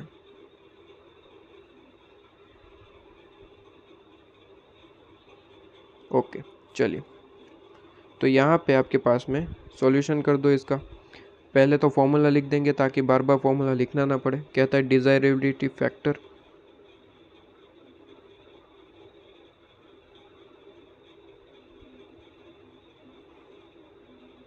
इज इक्वल टू, कितना आएगा आंसर, कहता है desirability factor is equal to, आपके पास में क्या फॉर्मूला रहता है, फॉर्मूला याद होना चाहिए, PV of inflow divide bye PV of outflow. ठीक है, कहता है present value of inflow divide by present value of outflow. Outflow तो वैसे भी प्रेजेंट वैल्यू पे ही है क्योंकि ईयर जीरो पे ही है सिर्फ और सिर्फ, और ईयर जीरो में तो ऑलवेज वो प्रेजेंट वैल्यू पे ही होता है। ठीक है, चलिए मॉडल ए के लिए निकाले तो सर कहता है मॉडल ए के लिए कैलकुलेशन करें। तो कहता है मॉडल ए के लिए क्या चीज़ है बताइए, क्या लिखना है। मॉडल ए के लिए अगर कैलकुलेशन करें तो हमें चाहिए present value of inflow. Present value of inflow निकाल लिए ना सर। ठीक है, प्रेजेंट वैल्यू ऑफ इनफ्लो ये रहा। ठीक है, लगा लो इसका टोटल, इसका टोटल यहाँ पे लगा लो, इनफ्लो का टोटल, प्रेजेंट वैल्यू है, इनफ्लो का टोटल निकाल लो, प्रेजेंट वैल्यू ऑफ इनफ्लो मिल जाएगा। तो कहते हैं 87,000। ठीक है, या फिर आपके पास में 5,42,580, तो आपके पास में कितना आएगा आंसर, इसका टोटल लगाएंगे तो 5,42,580। ठीक है, ये आपके पास में आंसर आ जाएगा, सीधी सी बात है। तो कहता है 5,00,000 आपके पास में 42,580। ठीक है, रुपीज़ लिखना भूलना नहीं दोस्त, रुपीज़ नहीं लिखोगे मार्क्स कट जाएंगे। मैंने कहीं नहीं लिखा हो, आपको लिख लेना याद करके। ठीक है, जहाँ जहाँ रुपीज़ आते सब जगह रुपीज़ लिखने हैं। क्या बात समझ में आ रही है? ठीक है, ये लिए तो कहता है सर यहाँ पे ऊपर रुपीज़ लिख रखा है ना सब में, हाँ। तो ये चीज़ आपके पास में प्रेजेंट वैल्यू ऑफ आउटफ्लो कहता है वो तो 5,00,000 रुपये है। ठीक है, 5,00,000 लीजिए, तो आंसर निकल आएगा बिल्कुल 5,42,800, सॉरी 580, 5,42,580 डिवाइड बाई 5,00,000। तो आपके पास में ये आंसर आ जाएगा 1.08। और पी आई 1 या फिर 1 से ज़्यादा हो आपके पास में एक्सेप्टेबल होता है। 0.8516 सारा लिख दीजिए। ठीक है, मैंने लिखवा है सर, पी आई या फिर डिजायरेबिलिटी फैक्टर का है, वो एक या फिर एक से ज़्यादा आ रहा है तो वो एक्सेप्टेबल है, कोई दिक्कत नहीं है। ठीक है, एक से जितना ज़्यादा जाएगा वो बेहतर है आपके पास में। कहता है मॉडल आपके पास में बी की बात करें तो बताइए कितना कितना इनफ्लो और आउटफ्लो है। आउटफ्लो तो 5,80,000 है, मुझे याद ही है, और इसमें माइनस में मत लिखना, पीआई में माइनस में नहीं लिखता आउटफ्लो वगैरह, वो एनपीवी में लिखते हैं माइनस वगैरह, क्योंकि वहाँ पे माइनस प्लस का डिफरेंस लेना होता है। यहाँ पे डिफरेंस नहीं, डिवाइड बाई करना है, इसलिए यहाँ पे माइनस नहीं लेना। कहता है इनफ्लो का टोटल बता दीजिए, तो 5,80,000 प्लस आपके पास में 18,140 कर दूंगा, डायरेक्ट मिल जाएगा 5,98,140। ये समझ आया कैसे निकाला? ये थोड़ा सा दिमाग लगाना था, ये कोई समझाने वाली बात नहीं थी, सीधी सी बात है। देखिए, कहते हैं कोई अमाउंट है माइनस में, उसमें मैंने ये चीज़ ऐड कर दी। ठीक है, तो ये आपके पास में आंसर आया, सीधी सी बात है। 5,80,000 प्लस ये कर दूंगा तो मुझे इसका टोटल मिल जाएगा। 5,80,000 प्लस ये कर दूंगा तो यही मिल जाएगा। दिमाग लगाने वाली बात थी, ये कोई समझाने वाली या फिर पढ़ाने वाली बात नहीं थी। इतना दिमाग है तो करिए, वरना फिर सिंपल सा यही करते रहिए कैलकुलेशन इसका टोटल। ठीक है, ये भी कर सकते हैं आपके पास में, इसका टोटल लगाएंगे वही आंसर आएगा जो इससे आता है 5,80,000 और ऐड कर दो 18,140, तो वही आंसर आएगा 5,98,140। दिमाग लगाने वाली बात थी, ये कोई कंसेप्ट थोड़ी ना है जो पढ़ाने है। ठीक है, चलिए कहता है कि बताइए कितना आंसर आ रहा है। यह आ रहा होगा 1.0312, 1.0312। ठीक है जी, और उसके बाद भी एक लिख दो 7, काम ख़त्म। यहाँ पे ईयर्स मत लिख देना, पी आई ईयर्स में नहीं होता, सिर्फ और सिर्फ पे बैक आपके पास में ईयर्स में होता है। ये ऐसे ही रहता है, पीआई में कोई यहाँ पे ईयर्स या फिर कोई कुछ भी लिखने की ज़रूरत नहीं, वो ऐसे ही होता है। तो यहाँ पे बस आपके पास में पॉइंट नंबर जो 2 पूछा, अब तो ख़त्म हो गया ना क्वेश्चन। बस अब जो डिसीज़न पूछा है आपके पास में, डिसीज़न बता देंगे, ठीक है। डिसीज़न आपके पास में कौन सा मशीन सिलेक्टेड है, तो बस यहाँ पे लिखना क्या है, एक पॉइंट नंबर 2 में आपको बता देना है सर, बस यही लिखना है कि इन द केस ऑफ एनपीवी, ठीक है। मैं जो बोल रहा हूँ वही लिखना है आपके पास में, ठीक है।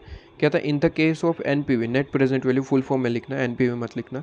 तो कहता है in the case of NPV net present value, कहता है कि model A and B both are selected because of NPV of both model is positive. दोनों मॉडल के एनपीवी पॉजिटिव, इसलिए दोनों ही सिलेक्ट कर सकते हैं। कहता है but model A has a higher NPV then model B. तो मॉडल ए के पास हायर एनपीवी है 42,580, अमाउंट भी लिख देंगे, बी का भी अमाउंट लिख देंगे ब्रैकेट में, ठीक है, जहाँ पे हम दिखा देंगे कि मॉडल ए का हायर है। देन एज पर NPV technique model A can be selected, ठीक है। ये चीज़ आपके पास, तो सबसे पहले तो ये बताएंगे सर मॉडल ए और बी दोनों सिलेक्ट कर सकते हैं क्योंकि दोनों का पॉजिटिव है, लेकिन अगर ज़बरदस्ती सिलेक्ट करना चाहे तो कहता है मॉडल ए का एनपीवी थोड़ा सा ज़्यादा है तो आप उसे ज़्यादा सिलेक्शन में रख सकते हैं। क्या बात समझ में आ रही है? तो पहले इस तरीके से ही लिखना है। तो ये जो मैंने लिखा वही लिख लीजिए ज़रूरत पड़े तो, ठीक है। अपने लैंग्वेज में लिख सकते हैं, कोई दिक्कत नहीं है। इसके बाद वापस से नेक्स्ट पॉइंट लिखेंगे। सबसे पहले तो पॉइंट आपको क्लियर है, ठीक है। Next point discounted pay back में लिखेंगे। कहता है कि model A has 4.6105 years payback period, discounted payback period, and model B has a 4.6350. As a result, model A has lower discounted payback period than the model B, so model A can be selected. Clear है? अब third point लिखेंगे desirability factor के लिए। कहता है desirability factor as पर desirability factor या फिर प्रॉफिटेबिलिटी इंडेक्स फैक्टर, कहता है कि मॉडल या फिर project should be accepted when answer comes is equal to आपके पास में 1, इक्वल टू 1 या फिर मोर, ठीक है। इक्वल टू 1 या फिर मोर, 1 या फिर उससे ज़्यादा आएगा तो वो एक्सेप्टेड है। कहता है कि model A has a PI या फिर desirability factor 1.08 and model B has a 1.03। As result model A has a higher desirability factor, so it can be accepted. Clear है आपके पास में? तो हर तरीके से आप देखिए मॉडल ए ही सब जगह आपके पास में सिलेक्टेड है। तो मॉडल ए का है या फिर मशीन ए, जो भी आपने यहाँ पे लिखा है वो सिलेक्टेड है, ठीक है। बी की जगह वो सिलेक्ट करिए, वो बेहतर है आपके पास में, ठीक है जी। चलिए, तो ये क्वेश्चन भी आपके पास में ख़त्म हो जाता है। मैं यहाँ पे कह देता हूँ कि सर एज आई सेड, मैंने जो कहा वही यहाँ पे लिख के आएंगे, ठीक है। तो यहाँ पे मैंने लिख दिया एज आई सेड। अच्छा, ये मैं नहीं लिखता हूँ वरना एग्ज़ाम में कोई स्टूडेंट यही लिख के आ जाएगा एज आई सेड। अरे भाई, मैंने अभी जो लिखवाया आपको वो आपको यहाँ पे लिखना है, ठीक है। तो यहाँ पे मैं सिर्फ पॉइंट लिख देता हूँ कि 3 पॉइंट मैंने लिखवाए, ठीक है। और 3 पॉइंट लिखेंगे तीनों के हिसाब से, और फिर लास्ट में लिख देंगे कि एज अबव रिजल्ट मॉडल ए या फिर machine A can be accepted. इस तरीके से तो तीनों पॉइंट का रिजल्ट बता देंगे कि एनपीवी के हिसाब से, इसके बाद पेबैक के हिसाब से, और आपके पास में पीआई के हिसाब से, और उसके बाद लास्ट में बता देंगे कि मॉडल ए सिलेक्टेड। क्लियर आपके पास में? चलिए, ये चीज़ भी आपके पास में क्लियर हो गई। तो क्वेश्चन आपके पास में वो भी ख़त्म हो जाता है। क्वेश्चन नंबर 3, क्वेश्चन नंबर 3 में तो कुछ भी नहीं है, एक बार के लिए मैं बता दूं आपके पास में। कहता है कि एच करके कोई कंपनी है, ठीक है, हिंद लीवर, और कहता है कि आपके पास में जय हिंद, ठीक है, हिंद लीवर जय हिंद आपके पास में कंपनी है, और कहता है कि is considering a new product line to supplement it range of product, ठीक है। ऐसा क्वेश्चन मैं ऑलरेडी करवा चुका हूँ जहाँ पे दूसरे ईयर में भी खर्चा होता है। जब मैंने सेपरेट वीडियो IRR और NPV पढ़ाया था तब NPV में ऐसा क्वेश्चन भी करवाया था। तो एक भी पॉइंट ऐसा नहीं है जो मैंने आपको नहीं करवाया, ऑलरेडी पढ़ा चुका हूँ सभी तरीके की चीज़ें। तो जो स्टूडेंट सारे के सारे लेक्चर्स अच्छे से देख के आ रहे हैं, अच्छे से कंसेप्ट समझ के आ रहे हैं, वो क्वेश्चन ये ऑलरेडी कर चुके, ठीक है। यहाँ पे कोई बड़ी बात नहीं है। कहता है it anticipated new product line, कहता है कि उसका कैश जो इन्वेस्टमेंट रहेगा वो कहता है 7 लाख रुपए रहेगा एट ईयर 0। 10 लाख रुपए और खर्चा करना पड़ेगा ईयर 1 पे भी। देखा, तो ईयर 1 पे भी ऐसा क्वेश्चन, पहला ऐसा क्वेश्चन है, लेकिन हमारे लिए ऐसा दूसरा क्वेश्चन है। लेकिन एक जो हम करवा चुके हैं ऑलरेडी एग्जाम्पल के नाम पे, जब IRR और NPV सेपरेट वीडियो में मैंने पढ़ाया था वो चीज़, ठीक है, जहाँ पे मैं NPV के बारे में ये क्वेश्चन ऑलरेडी करवा चुका हूँ। तो आम स्टूडेंट के लिए ये फर्स्ट क्वेश्चन है ऐसा जहाँ पे ईयर 1 में खर्चा हुआ है, लेकिन हमारे लिए जो हमारे स्टूडेंट हैं उनके लिए तो ये दूसरा क्वेश्चन है। एक क्वेश्चन तो ऑलरेडी प्रैक्टिस करके आ रहे हैं। क्लियर। कहता है आफ्टर टैक्स कैश इनफ्लो जो है ईयर 2 से स्टार्ट होगा। 2,50,000 ईयर 2 से इनकम मिलेगी, ईयर 3 में 3 लाख मिलेगा, ईयर 4 में 3,50,000 एंड ईयर 5 में आपके पास में, अच्छा कहता है 5 to 10 ईयर्स, कहता है each year there after through year 10, मतलब कि 10 साल तक, 5 से 10, ठीक है, 5 साल से 10 साल तक 4 लाख 4 लाख 4 लाख 4 लाख इस तरीके से मिलेंगे, ठीक है। Although the product line might be visible, कहता है आफ्टर 10 ईयर, लेकिन विजिबल है या फिर नहीं उससे कोई मतलब नहीं है। अगर कैश फ्लो गिवन है तो वहाँ तक कंसिडर करेंगे। अगर कैश फ्लो कहाँ तक गिवन है 10 साल तक, तो 10 साल तक कंप्लीट करेंगे। उसके बाद विजिबल है नहीं है उससे हमें क्या मतलब है। इसके बाद कहता है कि सर रेट ऑफ रिटर्न या फिर कैपिटल कॉस्ट ऑफ कैपिटल भी कह सकते हैं 15% है, NPV निकालने के लिए कह रहा है। और बताइए वो एक्सेप्टेबल है या फिर नहीं। एक्सेप्टेबल कब होगा, जब वो NPV पॉजिटिव आएगा। अगर पॉजिटिव है तो एक्सेप्टेबल है, नेगेटिव है तो नहीं है। इसके बाद कहता है कि sir what would be if the required rate of return आपके पास में 10% होता तो आपका आंसर क्या होता। इन शॉर्ट ये कहना चाहता है कि NPV 15% के हिसाब से निकालो, 10% से हिसाब से निकालो और फिर बताओ कि एक्सेप्टेबल है या फिर नहीं। इसके बाद IRR, ये एग्ज़ाम में आया हुआ क्वेश्चन है। जैसे ऐसा क्यों कर रहा है, देखिए IRR पूछना था इसलिए 15% के हिसाब से करवाए, एक 10% से हिसाब से। एग्ज़ाम में यहाँ पे तो पता नहीं कैसा होगा, लेकिन एग्ज़ाम में जब होगा तब 2 रेट से आपके पास में ओबियसली एक पॉजिटिव एक नेगेटिव आ जाएगा। ये तो ICM मॉड्यूल है, यहाँ पे तो कुछ भी करते रहते, ठीक है, ना भी आए, लेकिन एग्ज़ाम में रेट ऑलरेडी गिवन होती है, इस तरीके से काम करना है उन लोगों को। इसलिए ओबियसली अगर ऐसा कोई क्वेश्चन पूछ रहा है तो वहाँ पे हमेशा ध्यान रखिए, एक NPV निकालेंगे तो वो पॉजिटिव होगा, एक से नेगेटिव होगा, ठीक है, ताकि IRR तुरंत निकाल पाए बेसिकली। तो ये एग्ज़ाम का ही क्वेश्चन है, तो मेरे ख्याल से यहाँ पे भी एक में पॉजिटिव एक नेगेटिव आ ही जाना चाहिए, ठीक है। ये एग्ज़ाम का ही क्वेश्चन है बेसिकली, जो ICM मॉड्यूल में आपके पास में डाल दिया है, तो एक में पॉजिटिव एक में नेगेटिव आ ही जाएगा, ठीक है। और कहता है कि इसके बाद पे बैक पीरियड निकालना, डिस्काउंटेड नहीं पूछा है, सिर्फ पे बैक है, तो कैश फ्लो के नाम पे निकाल देंगे। तो यहाँ पे एक काम करता हूँ, डायरेक्टली मैं सॉल्यूशन से ही बता देता हूँ, इसमें तो कोई बड़ी बात है नहीं। तो आ जाइए सॉल्यूशन आपके पास में 3 का। सबसे पहले 15% के हिसाब से NPV निकाल देंगे, क्या ही दिक्कत है। लीजिए सबसे पहले फॉर्मेट तैयार कर देंगे, ईयर, कैश फ्लो, ठीक है। ये आपके पास में PV फैक्टर लिख सकते हैं या फिर डिस्काउंटेड फैक्टर लिख सकते हैं, ये मैं ऑलरेडी पढ़ा चुका हूँ आपको, ठीक है, अपने लास्ट लेक्चर्स के अंदर। और कहता है प्रेजेंट वैल्यू आपके पास में निकल आएगा। क्लियर है सर। ईयर लिख देंगे 0, 1, 2, 3, 4, 5, 10 तक, लेकिन 5 से 10 तक तो सेम इनकम है। तो ये इन लोगों ने क्या किया सर, 5 से 10 साल का जो भी आपके पास में पे फैक्टर होता है उसका सम ले लिया, सम ऑफ पे फैक्टर, जैसे कि मैंने सिखाया था। 5 से 10 साल तक 4 लाख 4 लाख 4 लाख है, तो 5th ईयर का पे फैक्टर, 6th ईयर का, 7th का, 8 का, 9 का और 10 का, ये सभी का टोटल ले लिया और यहाँ पे कर दिया, ठीक है। अभी मैं सिखा देता हूँ ये तो वापस से, वैसे आता ही होगा, कोई बड़ी बात नहीं, लेकिन फिर भी एक बार। कहता है कि फर्स्ट ईयर में खर्चा होने वाला है, ईयर 0 पे भी खर्चा होने वाला है और ईयर 1 में भी खर्चा होने वाला है। इनकम ईयर 2 से स्टार्ट होने वाली है इस बार, ऐसा क्वेश्चन ऑलरेडी करवाया था मैंने। तो कहता है आपके पास में जो भी इनकम होने वाली लिख दो। 5 से 10 साल तक 4 लाख मिलेगा। PV फैक्टर तो कहता है 15% के हिसाब से निकालना है। क्या PV फैक्टर गिवन है क्वेश्चन में, आंसर इज नो, तो फिर हम हमारे तरीके से कर सकते हैं। 4 पॉइंट लीजिए, 3 डिजिट लीजिए, आपके ऊपर है, ठीक है। तो कहता है ईयर 0 पे तो ऑलवेज 1, इसके बाद 15% के हिसाब से तो 1 डिवाइड बाई 1.15 करके इज इक्वल टू प्रेस करते जाएंगे, लिखते जाएंगे, ठीक है, इज इक्वल टू प्रेस करते जाएंगे, लिखते जाएंगे।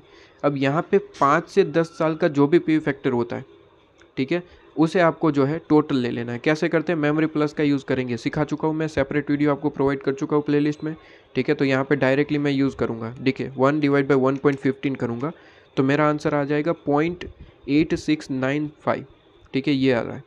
एक बार इक्वल टू प्रेस करूँगा, सेकेंड ईयर का मिलेगा, फिर थर्ड ईयर का, फिर फोर्थ ईयर का, फिर फिफ्थ ईयर से मुझे 10 ईयर का, ध्यान रखना, फिफ्थ ईयर से, ठीक है, 5, 6, 7, 8, 9 और 10, इतनी चीज़ों के मुझे क्या करना है सर, पीवी फैक्टर का टोटल चाहिए, सम चाहिए, basically sum of PV factor.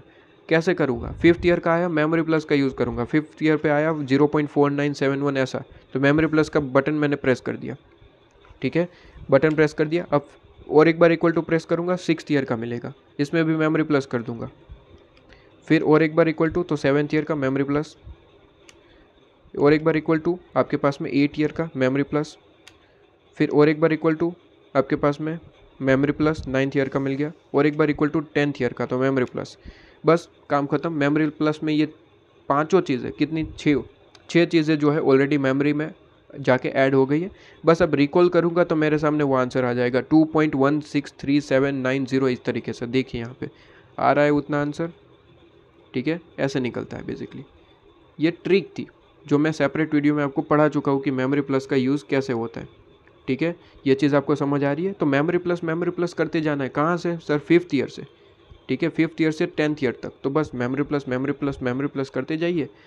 6 साल का मेमोरी प्लस, 6 बार आपको मेमोरी प्लस दबाना होगा, और आपके पास में जैसे ही मेमोरी रिकॉल का बटन प्रेस करेंगे आंसर आ जाएगा। ये क्लियर है, जैसे ही लिख लो बस प्रेजेंट वैल्यू निकाल लेना। इसका नेगेटिव आ रहा है तो ऑब्वियसली 10% से जो पूछा है वो पॉजिटिव ही आएगा, क्योंकि IRR पूछा है इसने, तो ज़्यादा मेहनत नहीं करने देंगे। तो देखिए 10% से हिसाब से same calculation, same cash flow, same year, बस परसेंटेज बदल जाएगा, ठीक है, क्योंकि 10% से कैलकुलेट करना है। एक बार खुद से प्रैक्टिस करिएगा ये चीज़ आपके पास में कैसे आई मेमोरी प्लस का यूज़ करते हुए, क्योंकि एग्जाम में मेमोरी प्लस का यूज़ करना पड़ेगा दोस्त, ठीक है। तो ये चीज़ आपके पास में, तो जैसे ही करेंगे पॉजिटिव NPV आ गया। क्यों पॉजिटिव आया, एक नेगेटिव एक पॉजिटिव, क्योंकि IRR पूछा है। तो बिल्कुल एग्जाम में ऐसा ही पूछते हैं कि एक पॉजिटिव एक नेगेटिव हो गया तो तुरंत IRR का फॉर्मूला पुट करेंगे, आंसर निकालेंगे, ठीक है, ये आंसर आपके पास में आ जाएगा, ठीक है जी, ये लीजिए, ओके, ये चीज़ आपके पास में क्लियर।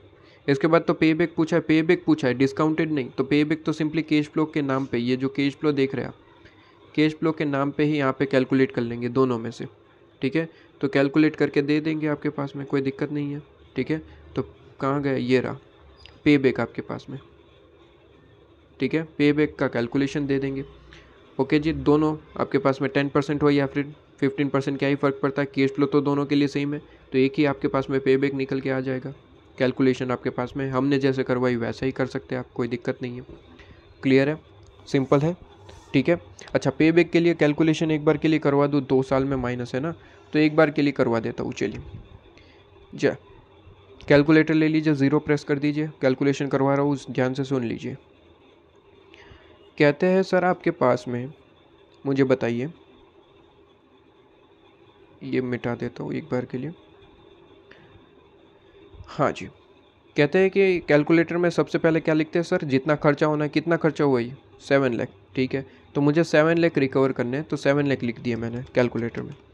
अब क्या करूँगा, रिकवरी स्टार्ट करूँगा, फर्स्ट ईयर में आए, कहते हैं कि और खर्चा हो गया सर, तो खर्चे में खर्चा तो ऐड करेंगे और जितनी इनकम है माइनस करते चलेंगे, तो खर्चा हो गया तो 10 लाख ऐड करना पड़ेगा, 7 लाख रिकवर नहीं करने। अब यहाँ पे कितना करना है, 17 लाख रिकवर करने, ये इंपॉर्टेंट पॉइंट था।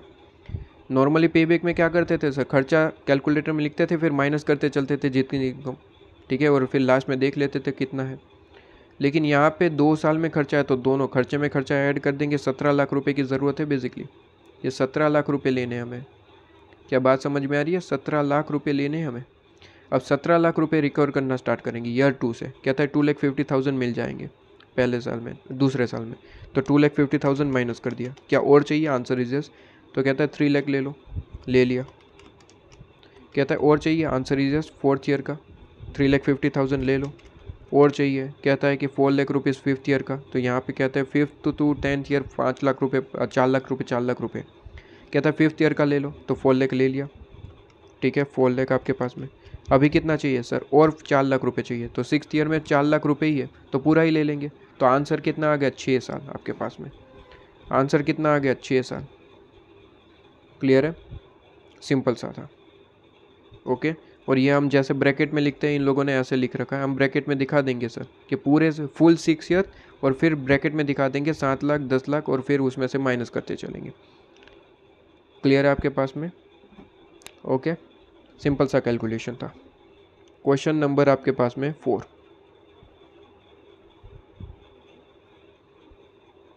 ठीक है, क्वेश्चन नंबर 4 से पहले मैं कहूँगा क्वेश्चन नंबर आप जो है 6 पे आएंगे। क्वेश्चन नंबर 6 पे जी, क्वेश्चन नंबर 6 पे आएंगे पहले। क्वेश्चन नंबर 6 पे सिंपल सा क्वेश्चन है, देखिए एक बार के लिए। कहता है ABC लिमिटेड करके आपके पास में प्लानिंग करते हैं, इन्वेस्टमेंट करना है मशीनरी के अंदर। ठीक है, तो वो प्लानिंग कर रहे हैं। कहता है कि यहाँ पे चॉइस कर रहे हैं, इनके पास 2 आइडेंटिकल मशीन है, तो यहाँ पे ये सोच रहे कि किस इन्वेस्टमेंट में हमें जाना चाहिए। कहता है मशीन जो यहाँ पे है X एंड Y, ठीक है, इनकी इन्फॉर्मेशन आपको नीचे दे रखी है, डिफरेंट आपके दोनों की इन्फॉर्मेशन आपको नीचे गिवन है। कहता है मशीन X जिसकी कॉस्ट रहेगी, परचेज कॉस्ट आपके पास में 15 लाख, मशीन भी 10 लाख में पड़ेगा। लेकिन कहता है कि सर ऐसे ही अगर यहाँ पे आपके पास में दे दिया है कॉस्ट आपको, तो बेसिकली हम क्या करेंगे? एनपीवी निकाल के आंसर निकाल लेंगे।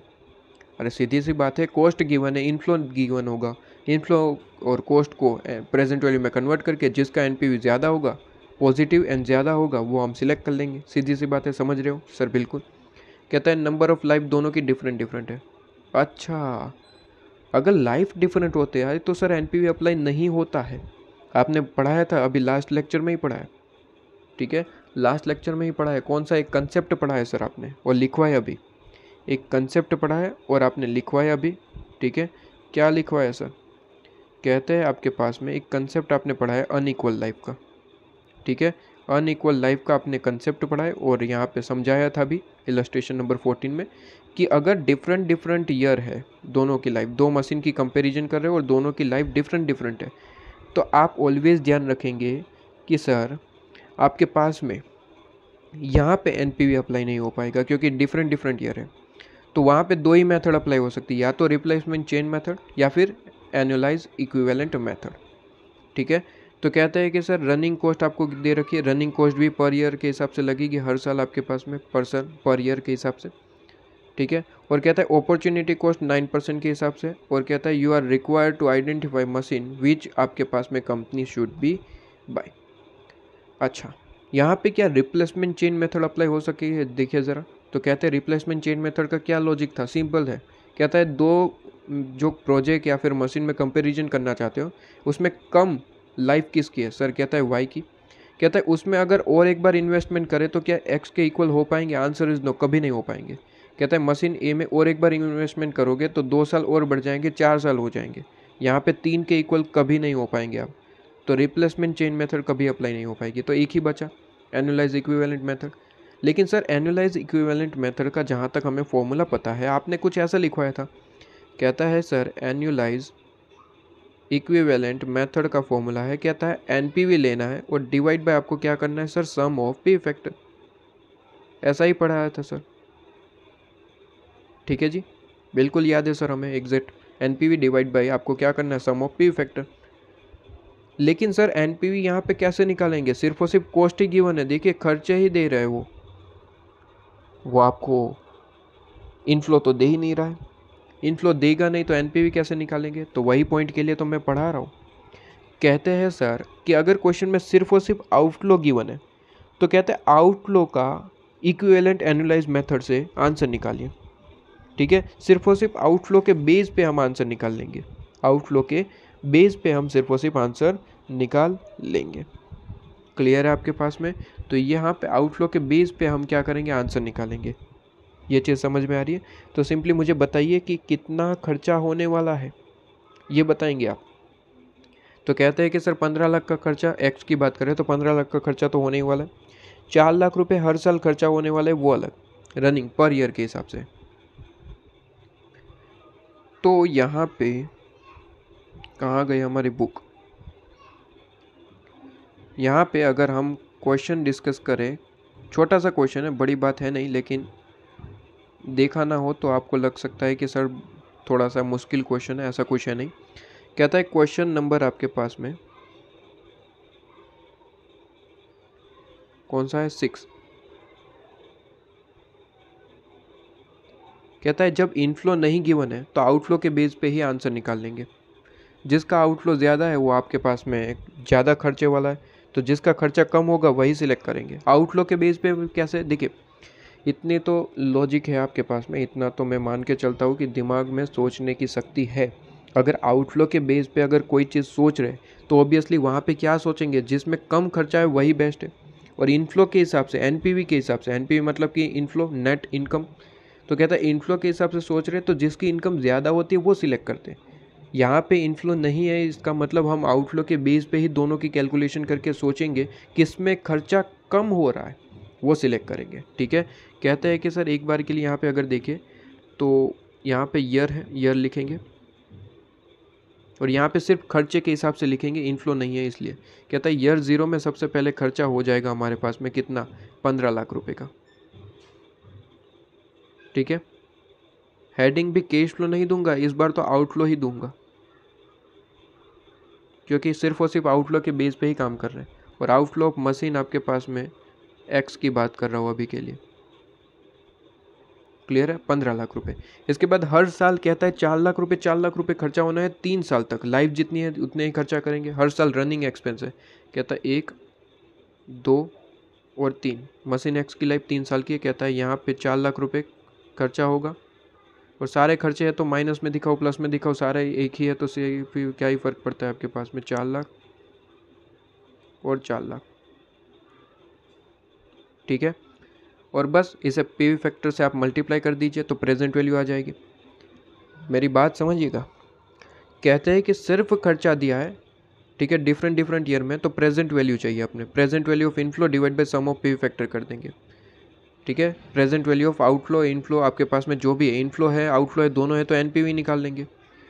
ठीक है, दोनों की प्रेजेंट वैल्यू करके नेट अमाउंट, लेकिन सिर्फ आउटफ्लो गिवन है तो यही चीज़ क्या बन जाएगी sir, present value of outflow ले लेना है, बस काम खत्म। ईयर 0 पे ही तो वो तो ऑलरेडी आपके पास में प्रेजेंट वैल्यू पे है, तो इसमें तो कोई फ़र्क नहीं है। पीवी फैक्टर की बात करूँ, ठीक है, तो यहाँ तो ऑब्वियसली 1 है, लेकिन दूसरे साल के लिए तो लिखना पड़ेगा, तो यहाँ पे 4 लाख करके सम ऑफ पी फैक्टर कर दूँ या फिर एक एक ईयर का मैं कैलकुलेशन करूँ, कर सकते हैं कोई भी। ठीक है, क्या पी फैक्टर क्वेश्चन में गिवन है, आंसर इज यस, तो फिर वही लेना पड़ेगा। कहता है 0.917, या तो सम ऑफ कर दिया होता तो बढ़िया रहता, यहाँ पे कैलकुलेशन बढ़ जाती है बेसिकली आपके पास में, कोई दिक्कत नहीं है। चलो आप सम ऑफ कर देना ऐसा है तो। ठीक है, कहता है प्रेजेंट वैल्यू ऑफ आउटफ्लो, यहाँ पे तो 15 लाख, कहता है आपके पास में 15 lakh into 1 is equal to 15 lakh. ऐसा कैलकुलेटर में मैंने क्यों किया, क्योंकि मुझे जीटी का यूज़ करना है, डायरेक्टली टोटल मेरे पास में आ जाएगा, इसलिए मैंने 15 लाख इंटू 1 कर दिया कैलकुलेटर में। बाकी हर एक बच्चे को पता होता है कि सर यहाँ पे 15 लाख इंटू 1 15 लाख ही आता है, लेकिन कैलकुलेटर में करने का कारण ये था कि जीटी डायरेक्ट प्रेस कर दूंगा, आंसर आ जाएगा। इसके बाद 4 लाख इंटू 0 पॉइंट आपके पास 4 लाख इंटू 0.917, इसके बाद 4 लाख इंटू 0.842 और 4 लाख इंटू आपके पास में 0.772। ठीक है, जीटी प्रेस करूँगा डायरेक्ट आंसर आपके पास में आ जाएगा। ठीक है, तो यहाँ पे ये लिखते चलना, मैं तो नहीं लिख रहा हूँ, आपके पास में लिखते चलना, आप जैसे ही कैलकुलेटर मल्टीप्लाई करेंगे आंसर तो आएगा ही आएगा, साथ साथ लिखते चलना है 400। ठीक है, उसी तरीके से मशीन बी के लिए कैलकुलेट करेंगे। मशीन बी का यहाँ पे, ठीक है, मशीन वाई था ना, क्या नाम था, वाई। ठीक है, ईयर 0 पे तो 10 लाख खर्चा होना ही है, परचेस खर्चा। उसके बाद 6 लाख पर ईयर, यहाँ पे 2 साल की लाइफ है तो 6 लाख यहाँ पे और 6 लाख यहाँ पे। ईयर 3 तो है ही नहीं तो डैश।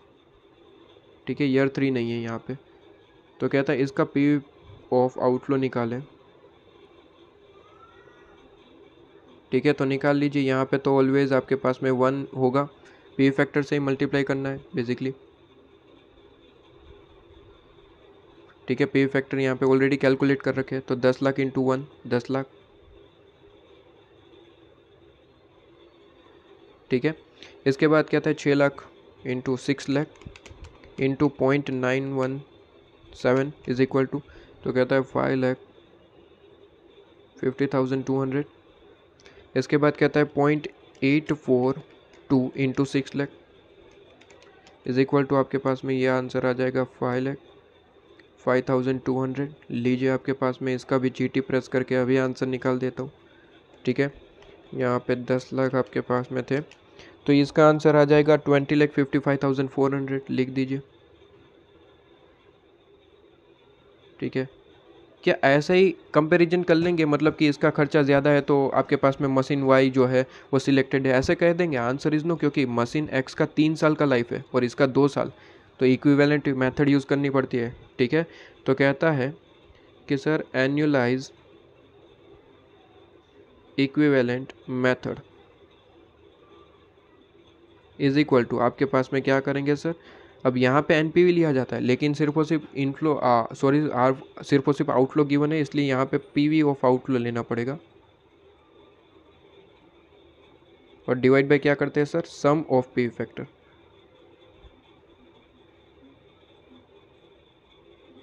ठीक है।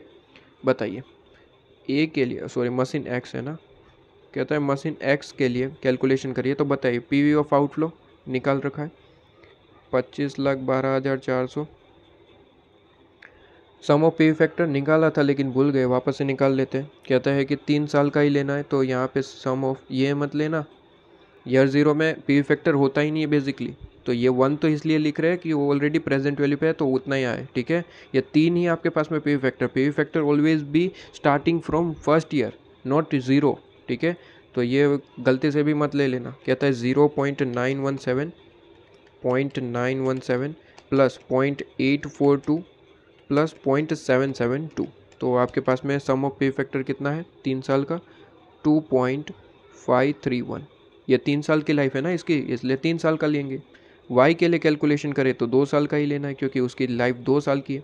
2 साल का प्रेजेंट वैल्यू ऑफ आउटफ्लो कितना है 20,55,400, और 2 साल का पी फैक्टर का टोटल सिर्फ और सिर्फ 2 साल का, तो कहता है 0.917 प्लस 0.842 इज इक्वल टू, तो 1.759। आंसर निकाल लीजिए, जिसका खर्चा ज़्यादा वो सिलेक्ट नहीं हो पाएगा। कहता है 25,12,400 divide by 2.531 is equal to, तो यहाँ पे आपके पास में आंसर आएगा 9,92,651। इसके बाद पॉइंट में है, लेकिन पॉइंट एक बार के लिए इग्नोर कर देंगे, पॉइंट में लिख सकते हैं, कोई दिक्कत नहीं है, ठीक है, गलत थोड़ी ना है। इसके बाद 20,55,400 divide by 1.759 is equal to, यहाँ पे आपके पास में आंसर आएगा 11 लाख, ये इन रुपीज़ है, 11 लाख आपके पास में 68,504। अब गलती से भी गलती मत करना दोस्तों, एनपीवी के बेस पे होता तो ऑब्वियसली जिसका ज़्यादा होता वो सिलेक्ट करता, लेकिन एनपीवी नहीं है दोस्त, यहाँ पे आउटफ्लो है, मतलब कि आउटफ्लो का अमाउंट निकल के आ रहा है, जिसका खर्चा कम होगा वो सिलेक्ट करेंगे। सिलेक्ट कौन सा रहेगा सर, एक्स सिलेक्ट करेंगे, इसका खर्चा कम है। तो यहाँ पे दोस्तों गलती नहीं करना बिल्कुल भी। क्या बात समझ में आ रही है? एनपीवी के बेस पे होता तो जिसका यहाँ पे एनपीवी ज़्यादा होता, मतलब कि एनुअली, वही सिलेक्ट करता है, जैसे कि इलस्ट्रेशन नंबर 14 करवाया। लेकिन यहाँ पे एनपीवी नहीं था, सिर्फ और सिर्फ आउटफ्लो था, इसलिए आउटफ्लो के बेस पे हमें कैलकुलेशन करना था। तो यहाँ पे सिलेक्ट कौन सा करेंगे, जिसका खर्चा कम है, एक्स, मशीन एक्स आपके पास में। क्लियर है? सिंपल सा पॉइंट था, लेकिन बस इम्पोर्टेंट पॉइंट था, कहीं कंफ्यूज ना हो जाए, इसलिए मैंने पढ़ा दिया आपके पास में। क्लियर है? चलिए, इसके बाद आपके पास में कौन सा करेंगे, ये आपके पास में सिंपल सा पूछा है यहाँ पे, एक बार के लिए नहीं, होमवर्क में नहीं देना है, वो कराऊंगा मैं, ठीक है। थोड़ा बहुत तो एक्सप्लेन करके फिर होमवर्क में देने लायक होगा तो दे दूंगा। बहुत सारे अभी क्वेश्चन बचे, ठीक है, कोई दिक्कत नहीं है। चलिए, अभी हमने 1, 2, 3 और आपके पास में 6th क्वेश्चन कंप्लीट किया, ठीक है। एक बार के लिए फोर्थ करना है या फिर नेक्स्ट वीडियो से, नेक्स्ट लेक्चर से चलो स्टार्ट कर देंगे, ठीक है। नेक्स्ट लेक्चर में देखते हैं। अब इस लेक्चर को यहाँ पे समाप्त करते हैं आपके पास में, ठीक है।